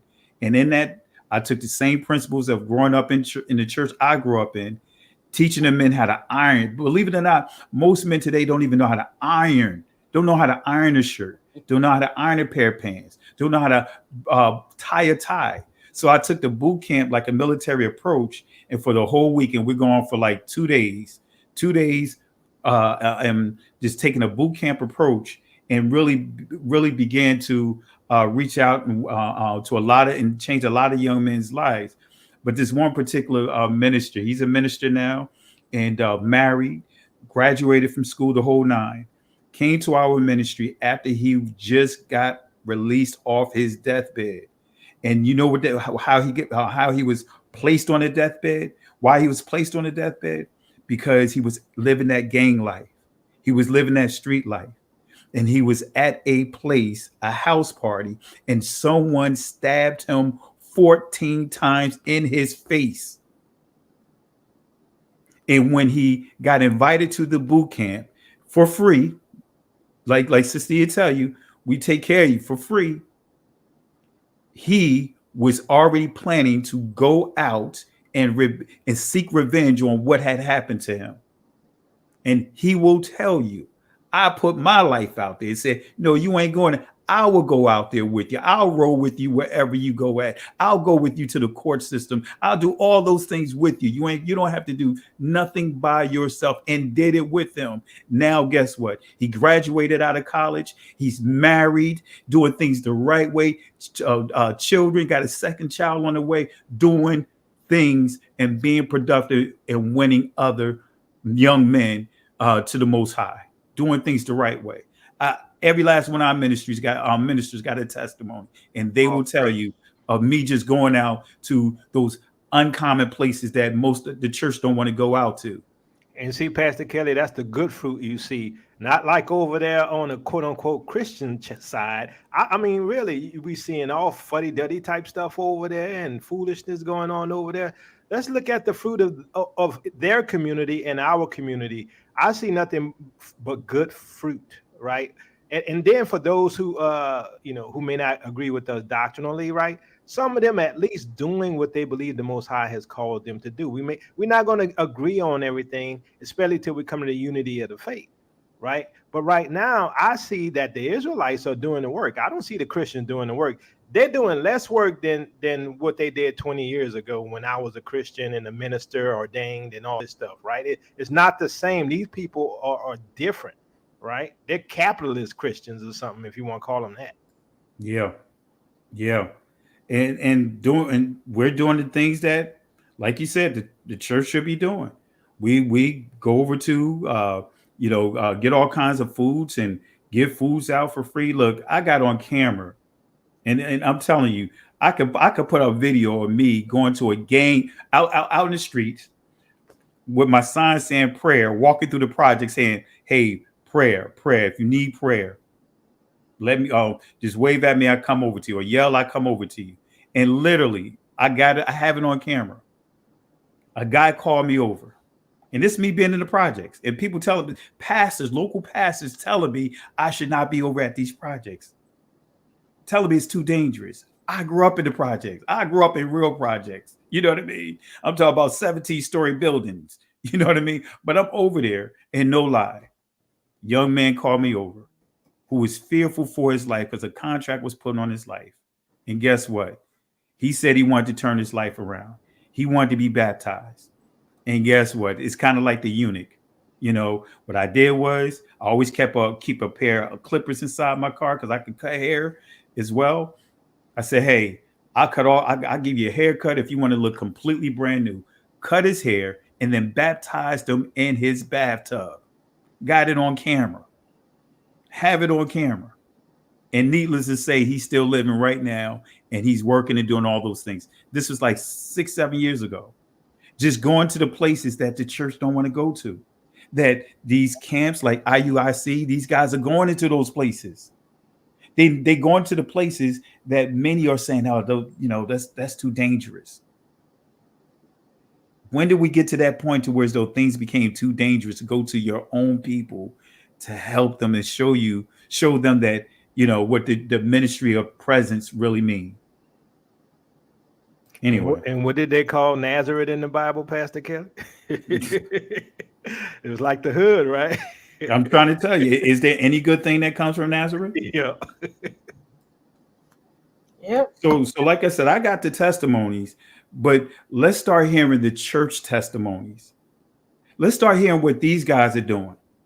Let's start hearing, you want to talk about what the Israelites per se is doing and not doing. Let's start hearing what you guys are doing.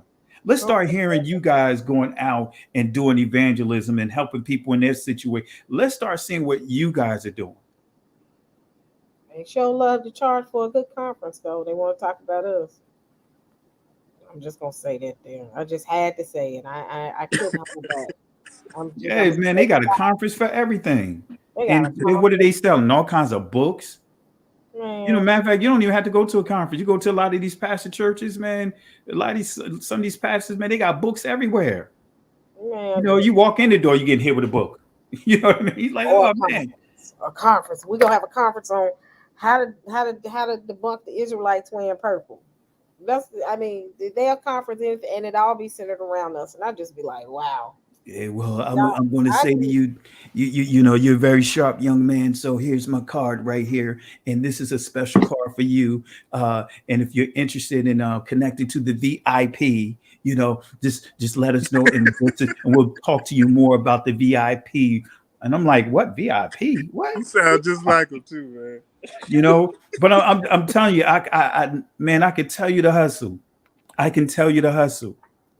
Because as soon as I started pastoring, so many pastors began to want to teach me the ropes of how to grow your ministry by praying on smaller ministries. Because they're like, hey, brother, you could preach. You got a great word. You know how to go in and people really listen to you. You don't do all that singing and people just listen to you. Well, guess what? Go to take invitation to these smaller ministries. And I guarantee you at least 2 or 3 of them from that ministry going to want to come to your ministry.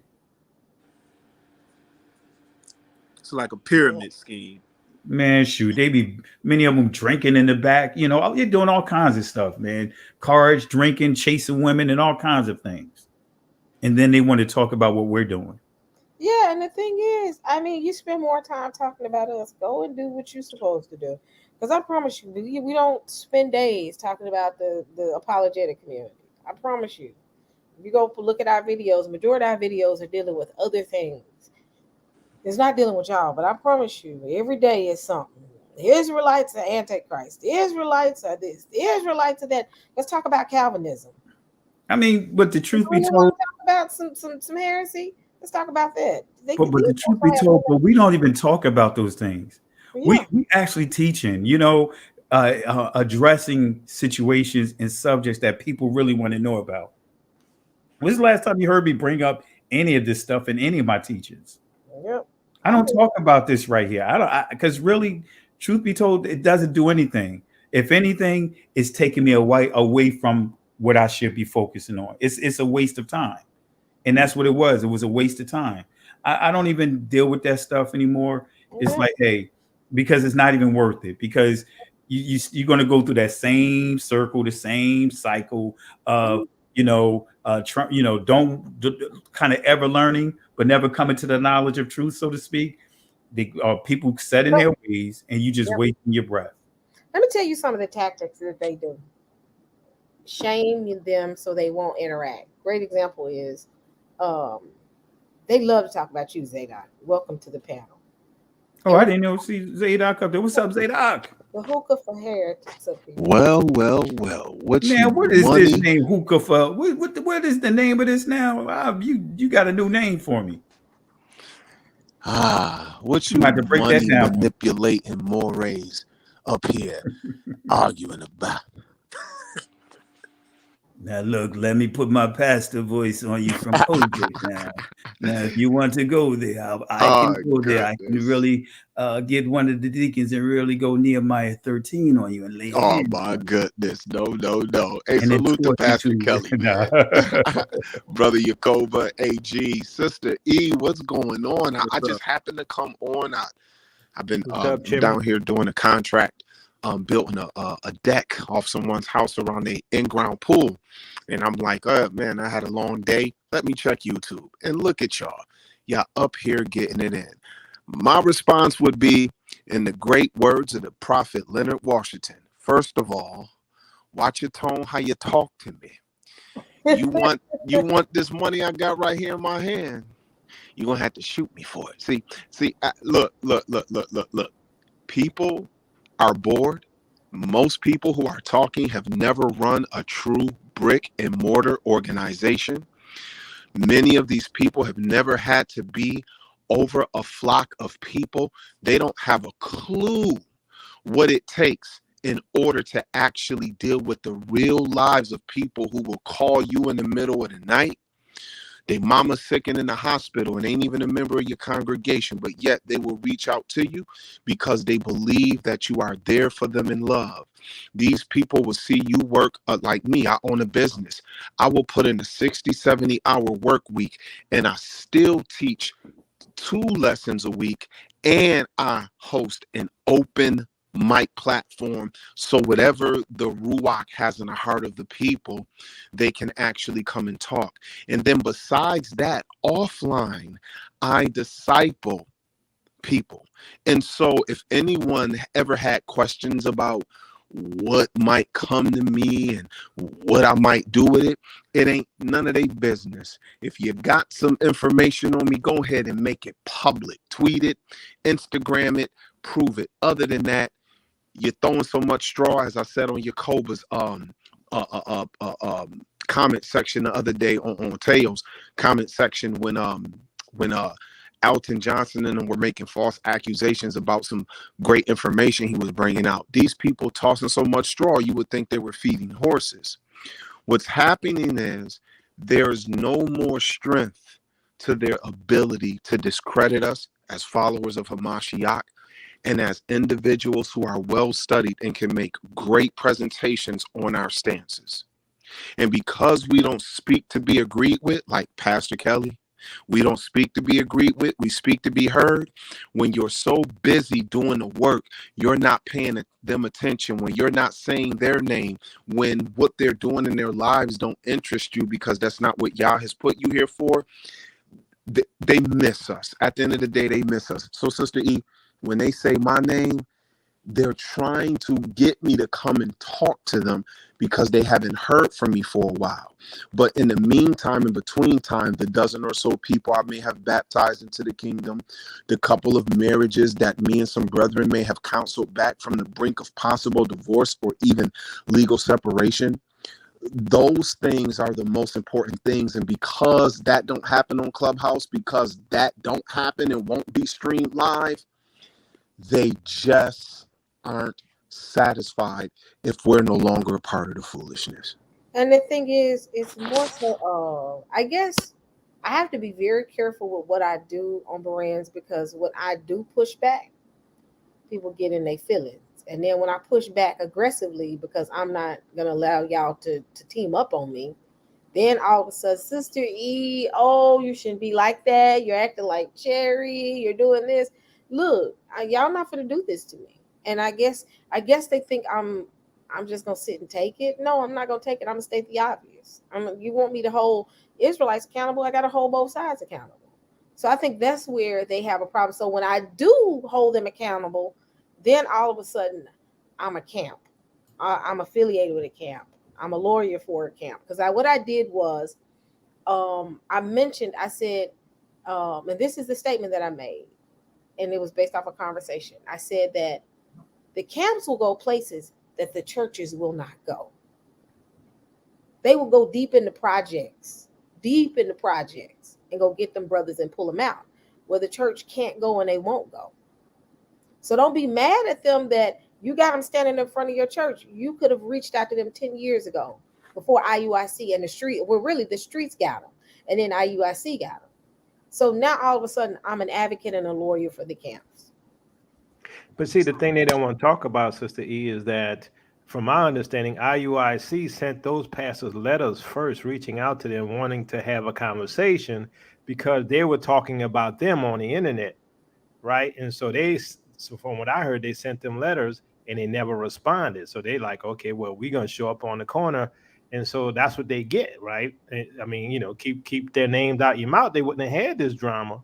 But, I'm not saying what they should or shouldn't have done, but I think they went about the right way. They sent the emails or the letters or whatever to the pastors, and they did like they usually do. They ignore them, right? Or they're just camps. We can just ignore them. But guess what? You can't ignore them now. Yep. That I heard of other camps that sent invitations to churches to just come in and talk. And not necessarily to like the whole congregation, but to the ministers. They wanted to come in and talk with the pastors, and they got ignored. So now here we are. Well, hey, you know what? I'll say this. If you have a doctrinal, your reason, because you may have a doctrinal or theological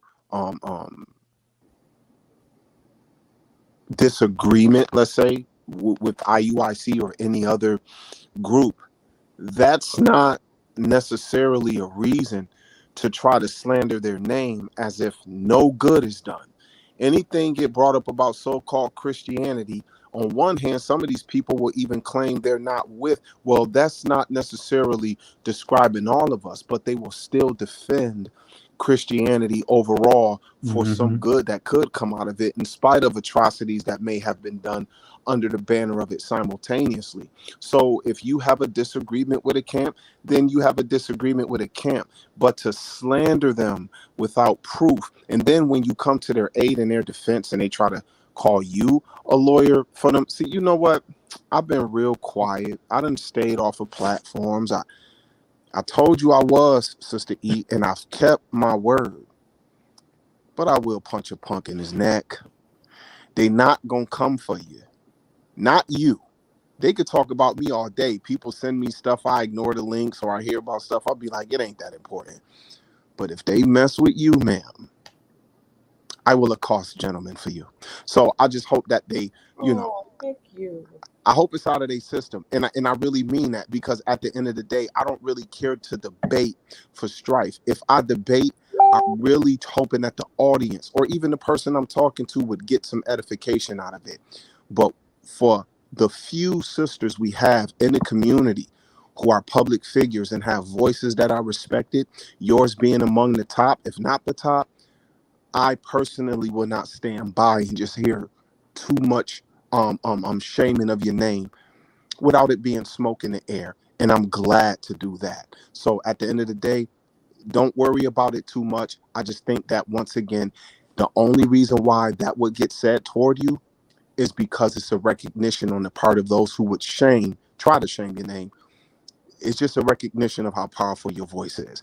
People usually ignore those who have no standing. When you say something, Sister E, people pay attention, so they got to try to shoot down anything you say, especially when you may come to the defense of those who you may not even agree with fully in doctrine.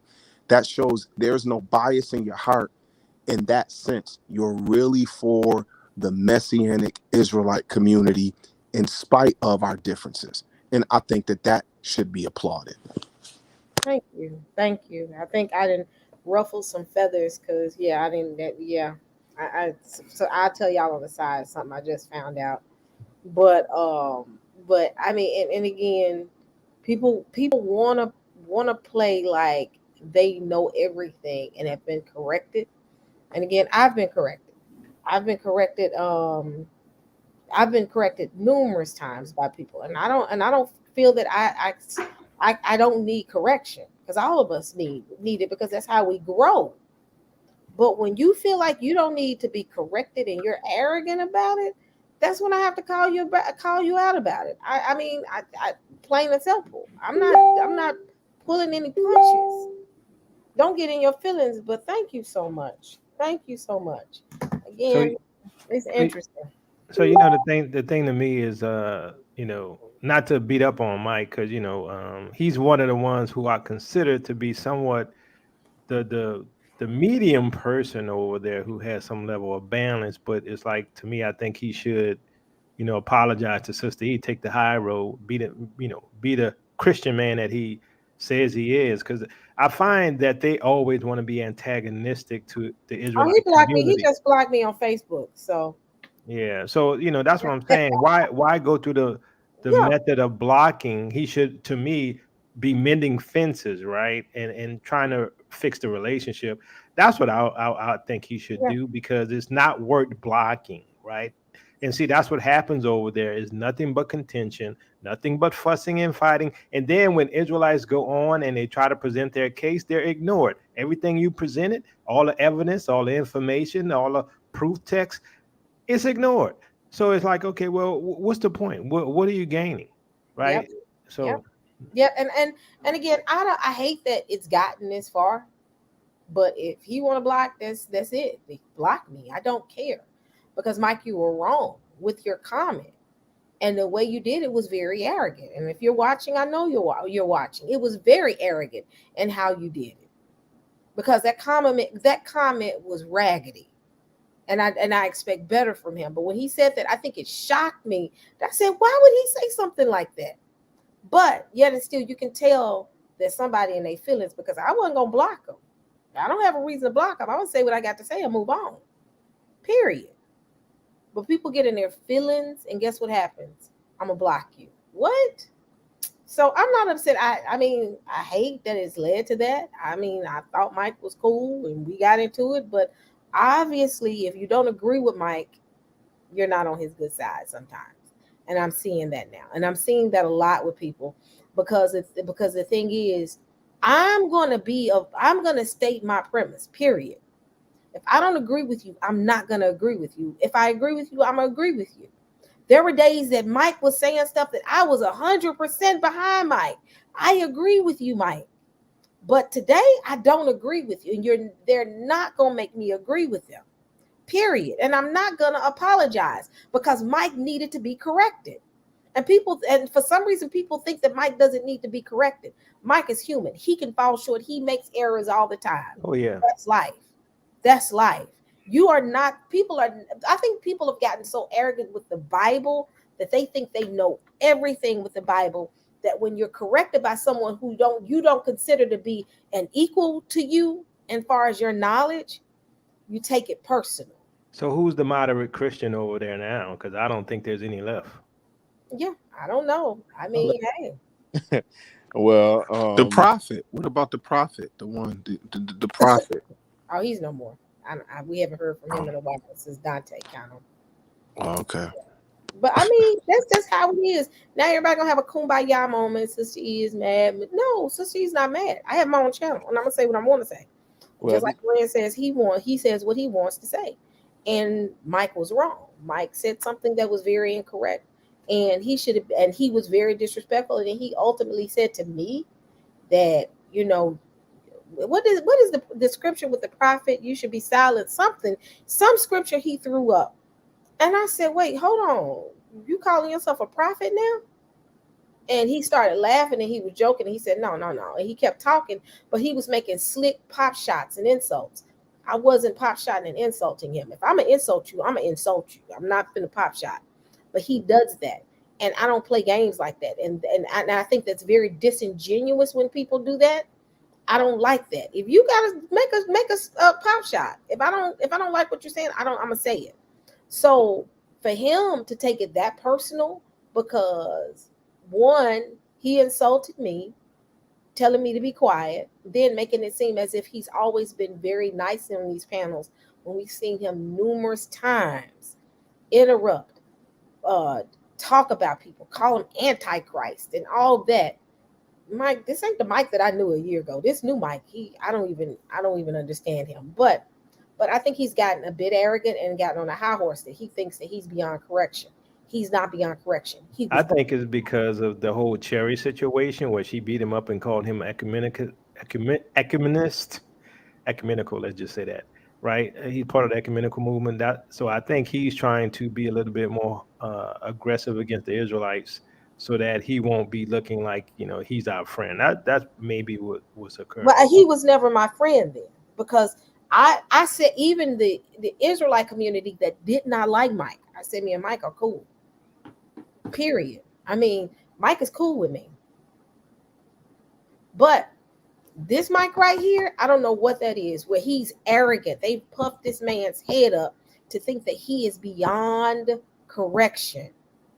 And that's what I feel, because when I was looking at the chat, everybody, it was people that was disagreeing with Mike, but it was more people agreeing with Mike. And I'm like, wait, when did we get to this point where the community is not supposed to do this? And he got corrected because he made a comment based off of a statement I made, and then try to broad brush it and say, oh no, I didn't say that about you. I was saying that about everybody. Don't broad brush it, man. You know it was me that said it. You know it was me. Don't do that. I'm not stupid. That's their favorite term over there, broad brushing. Yes. Man, so this makes 2 days in a row where you had two of the elders show their true colors.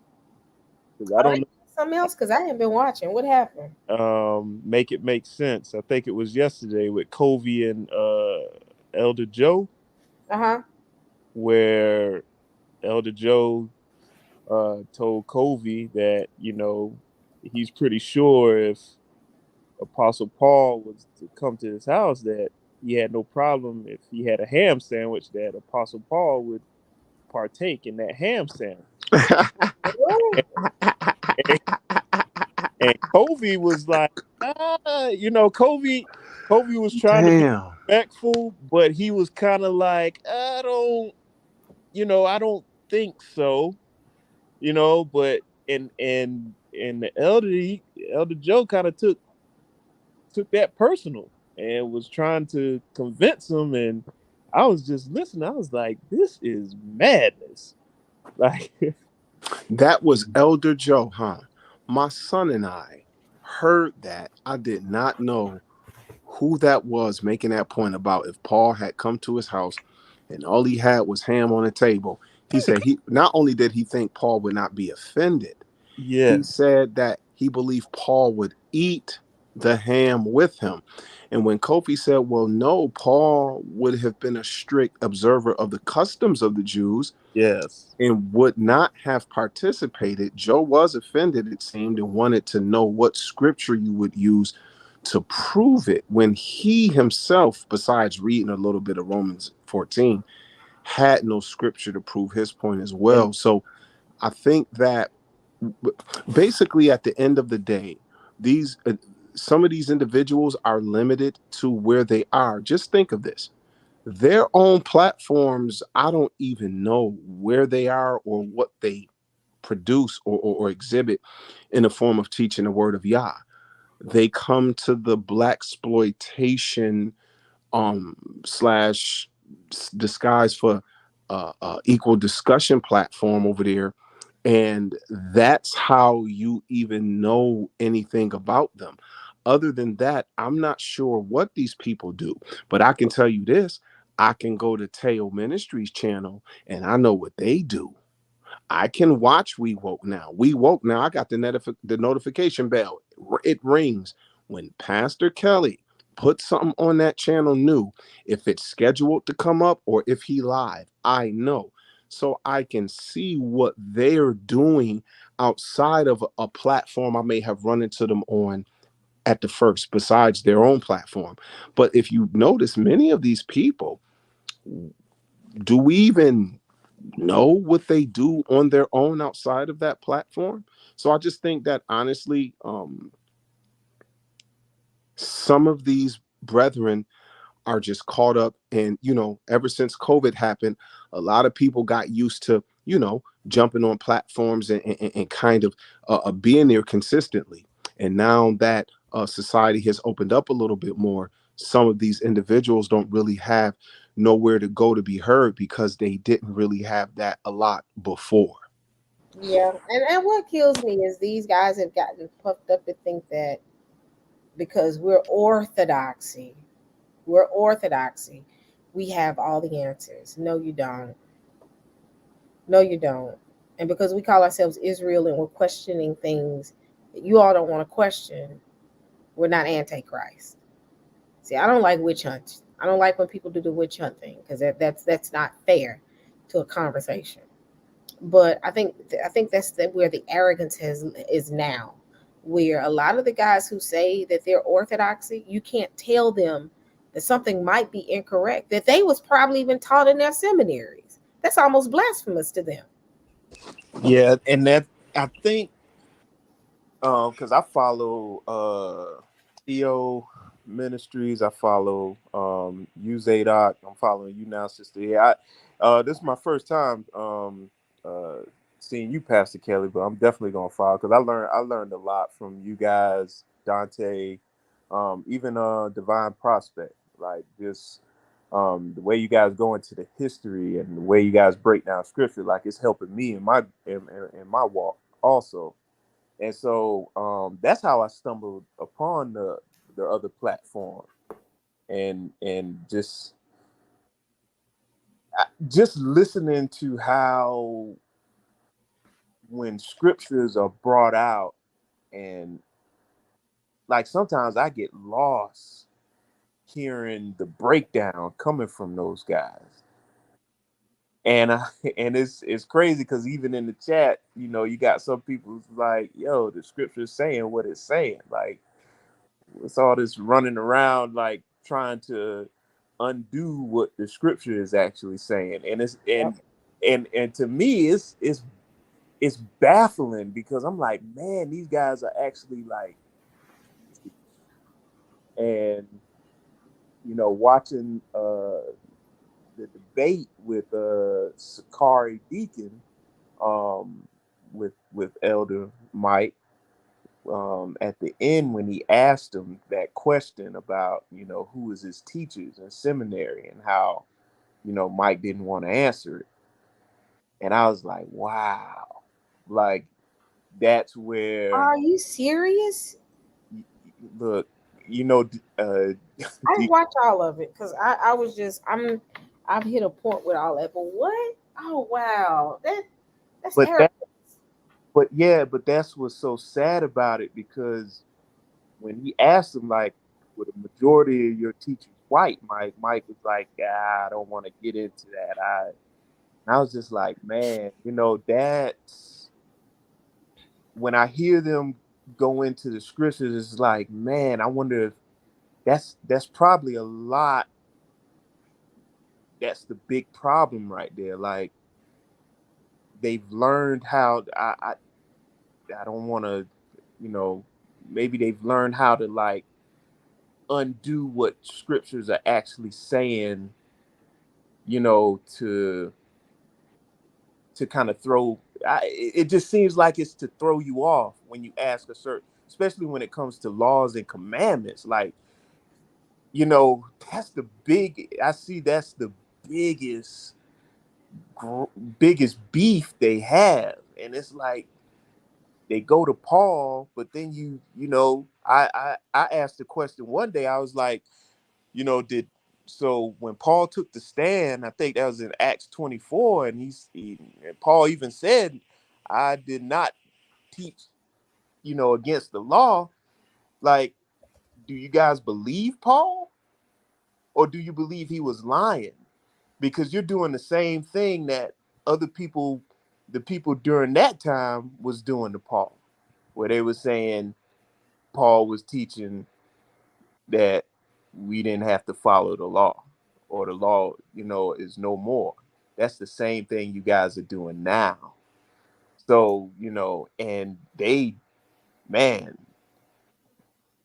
that that question was not answered. And that's what's crazy. We're Well, telling people to live, and I know you got to go past it. You yeah, I got was just gonna say real quick, if you don't mind me saying something real quick, and even just to answer that, just that response to Apostle Paul. One of the things that many, especially in in a lot of the confusion comes from seminary, because, for example, you can uh, study, and I'm just going to use systematic theology, and it's going to take you through, of course, how to process the text through that particular theology, and far as a system of what was developed, far as by the pillars of that particular school of thought. So when you deal with systematic theology, it's going to go through, for example, start off by explaining what's theos, what's theology, and start painting that picture of what it is. Who is the Most High, but of course, it's not going to say it in that sense. Who is God? Who is Christ? Uh, what is the Holy Spirit? What is the fivefold ministry? What is the ninefold ministry? What is the law? Because you're also going to learn what is the six covenants. You kind of you get you actually go through a process of learning the text through a certain lens. And I can speak firsthand that some of the things that I was teaching based upon what I was taught. You know what I mean? What I learned. I was approaching the text from that mindset. We're not under the law. We're not subjected to the law. The law is done away with. So, of course, every passage that you can go to, and I could go to the same ones that not just Elder Mike, others would go to. That's why they all sound in unison when it comes to that, because there is a way that you are systematically going back to systematic theology. There's a system, there's an order, there is a manner of how you are taught to approach the text when it comes to understanding key things about the scriptures. So when we get back to Paul, this is me throwing all that stuff aside and starting completely over, going from the book of Genesis to Revelation, going through Paul letters. I didn't want to hear what anyone else, what a commentary or anyone that I sat up under school. I didn't want to hear what any of them had to say. And I had to literally study the word for what it actually says, and go into the Hebrew, of course. But going back to Paul, if you ask these guys, and I tripped up a number of pastors, explain to me the different ways of how the word law is used in the scriptures. They can't answer that question. Show me what's the difference between a law and a commandment. They can't explain. Explain to me why Paul said the circumcision and uncircumcision doesn't matter, but honoring the commandments. He didn't say of Christ. He said the commandments of who? God. They won't be able to explain it. Why? Because the way that you are taught to approach the text is through the lens of we're not under the law. And there's certain passages that's just going to tie into interact with, that they're going to use to take you on that kind of like cheat sheet or that that path of defending that there, And so again, that's why you're going to hear when you a lot of confusion, or not just confusion, a lot of shiftiness, and when you ask questions that goes outside of what has been established to being the norm, the common approach to the text, and they'll hide behind things of exegete and all this other stuff, trying to use terms that many people are not familiar with to intimidate them. But again, you go right back to it. Theology, I've said this before, is a glorified term within Christianity. It's nothing more than Christian philosophies, because there's different opinions when it comes to that. So again, Apostle Paul, if he said that nothing else matters but honoring the commandments, circumcision was a law. The commandments are what? The covenant. So Paul is making it clear, nothing else matters but what? Honoring the covenant. What is the covenant? Those 10 commandments. You can't get around it. Even the scripture tell you that the covenant is the 10 commandments. So Paul made it clear. He didn't say the laws of Christ, because when they throw out the laws of Christ, they say, oh, loving God and loving your neighbor. No, that's not the proper context, even in that text. So I said all of that to say is, that's where the problem is how we've been groomed. When you go to school for this, you get groomed to approach the text a certain way, and it's hard to break away from that, because even the things that they consider orthodoxy today, it's not the orthodoxy of 5 centuries ago. It's not the same. So with that being said, I just want to say appreciate you guys for having me on, and I got enough time to give me about 4 hours of sleep. So, but I was doing similar to what Zadok did. I was like, hey, what's this he doing up?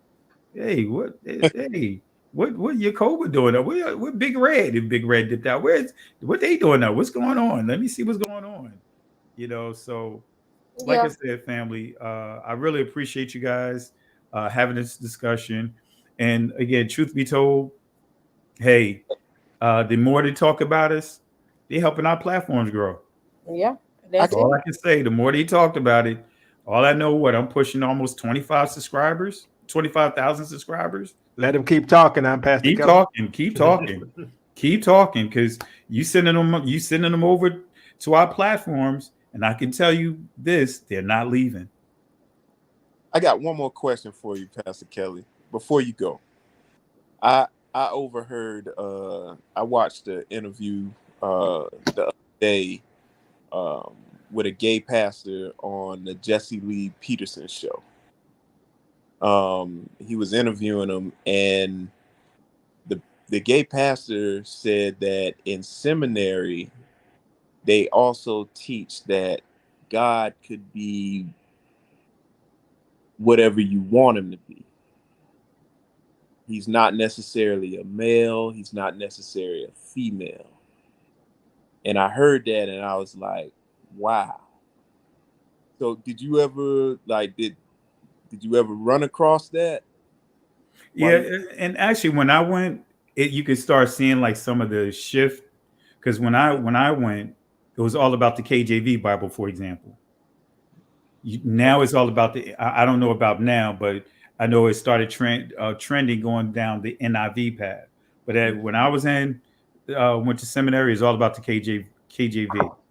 But Okay. then also you start seeing a shift too about uh, the Most High being neutral. He's man and female. You start seeing a lot of what you see in the Kabbalah, the Jewish mysticism, began to be pulled over into your understanding of who the Most High is, or the Holy Spirit. Or how you know the Holy Spirit is a man? It could be a woman.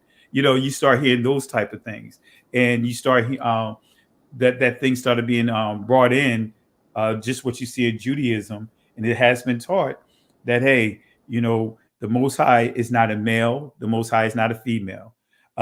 These terms that you see are, you'll hear the term allegory, uh, you'll hear the term certain terms like idioms. You know what I mean? Yeah. Glorified terms to say that this is what is actually explaining the Most High, right? And so you'll see that that's been, again, the influence over, I would just say, like the past 20 years.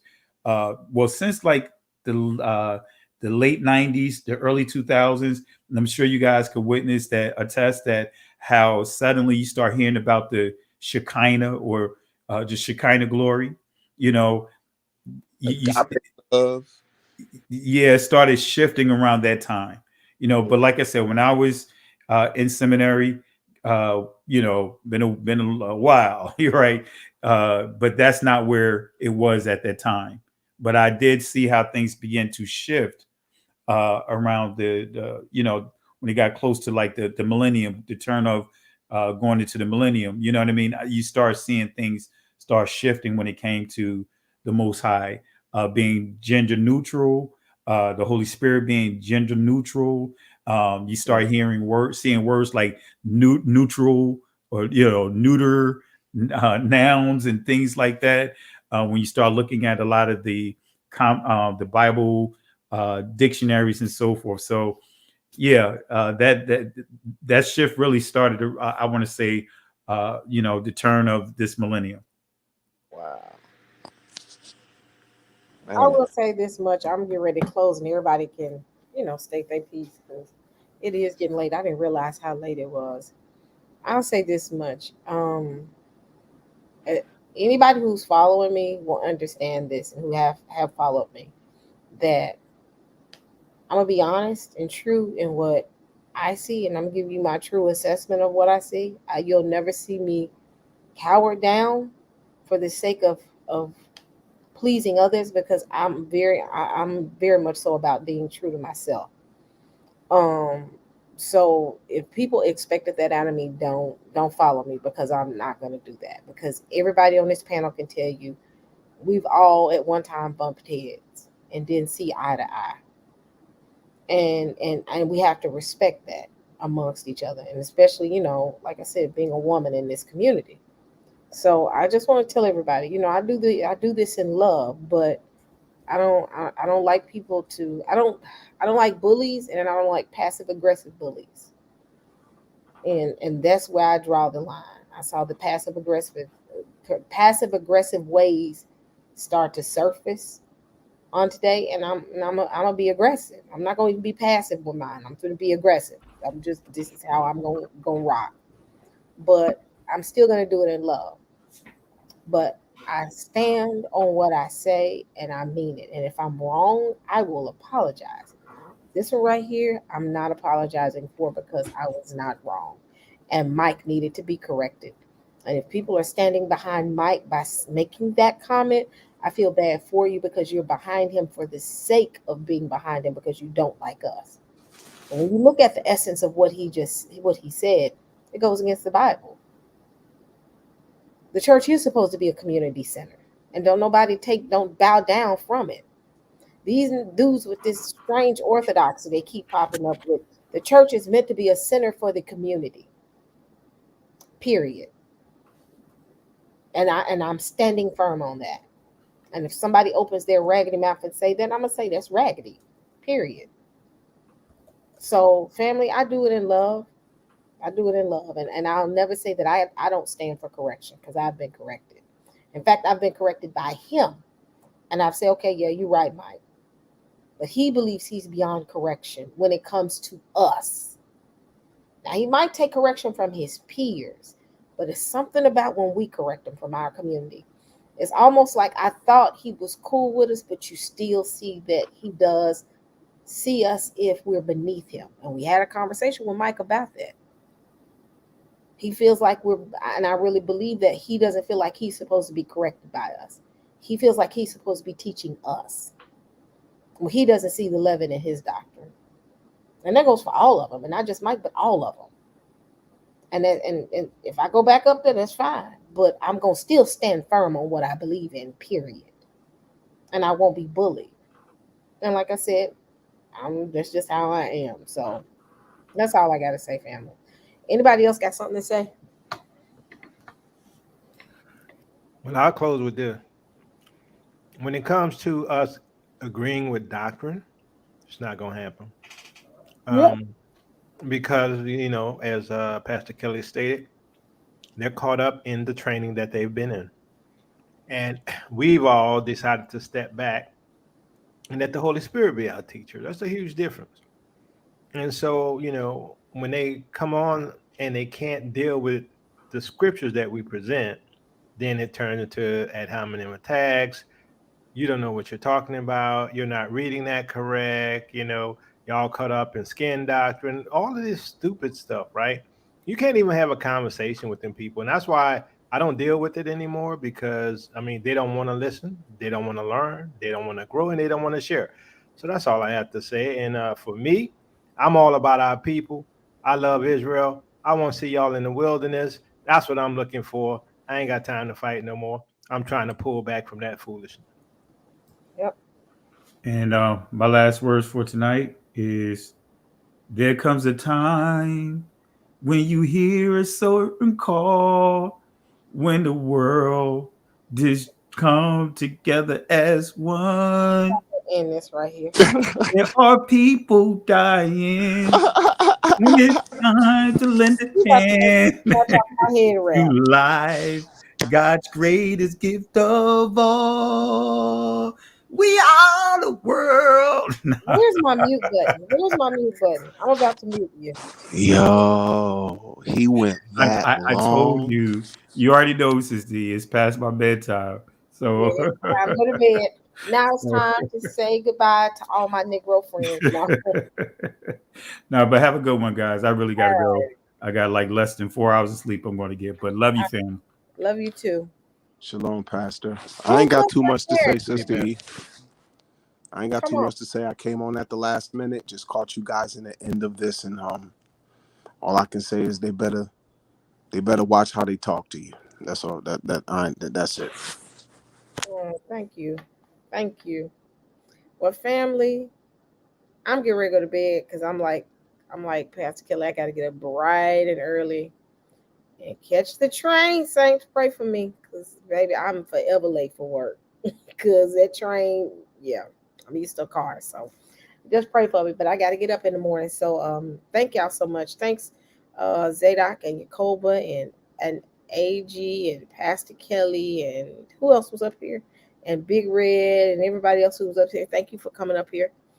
Chat. Thank y'all so much for joining me. Um, and let's just pray that people come down from arrogance and stop being arrogant and be humble and listen to what people are saying. Um, because again, nobody is above correction, even if the correction comes from the Israelite community to the Christian community. And I think they have to stop that there. And that's something that I've always said. We're up here to have a conversation, and you all take it to the point where y'all feel like y'all are teaching us. That's where I draw the line. And when you say something that is not correct when it comes to the integrity of the Bible, then I gotta correct you. I may not be a scholar. I may not be the most well-trained person when it comes to things like that. But I do understand what the Bible tells us to be as people. I do understand what it means to walk in love. I do understand what it means when you're supposed to be following his word and his way. And one of the things he says, see to the ones that are in need. That's something that my Messiah told us that he wanted, and I'm paraphrasing, but he wanted us to see to the hungry, the widow, and the oppressed. That was the request that he made upon me, and it's our responsibility to do that. Even if they ain't inside of that building, we're supposed to see to them. So, I mean, hey, it is what it is, saints. But I'm getting ready to go to bed, and I'm gonna sleep good tonight because I said what I needed to say on the panel, and I said what I wanted to say here, and I am at peace with it. Ask yourself, are other people at peace with what's being said? So, y'all, God bless. Good night. I will see y'all later on this week. Oh, let me see. I think this Sunday I got my 400-year thing, so I got to make sure that I have everything ready for that. So we're gonna talk about this 400-year prophecy, and we're not gonna be afraid to talk about it anymore. So I ain't gonna say we're afraid, but y'all know what I'm talking about. But all right, love y'all. Good night.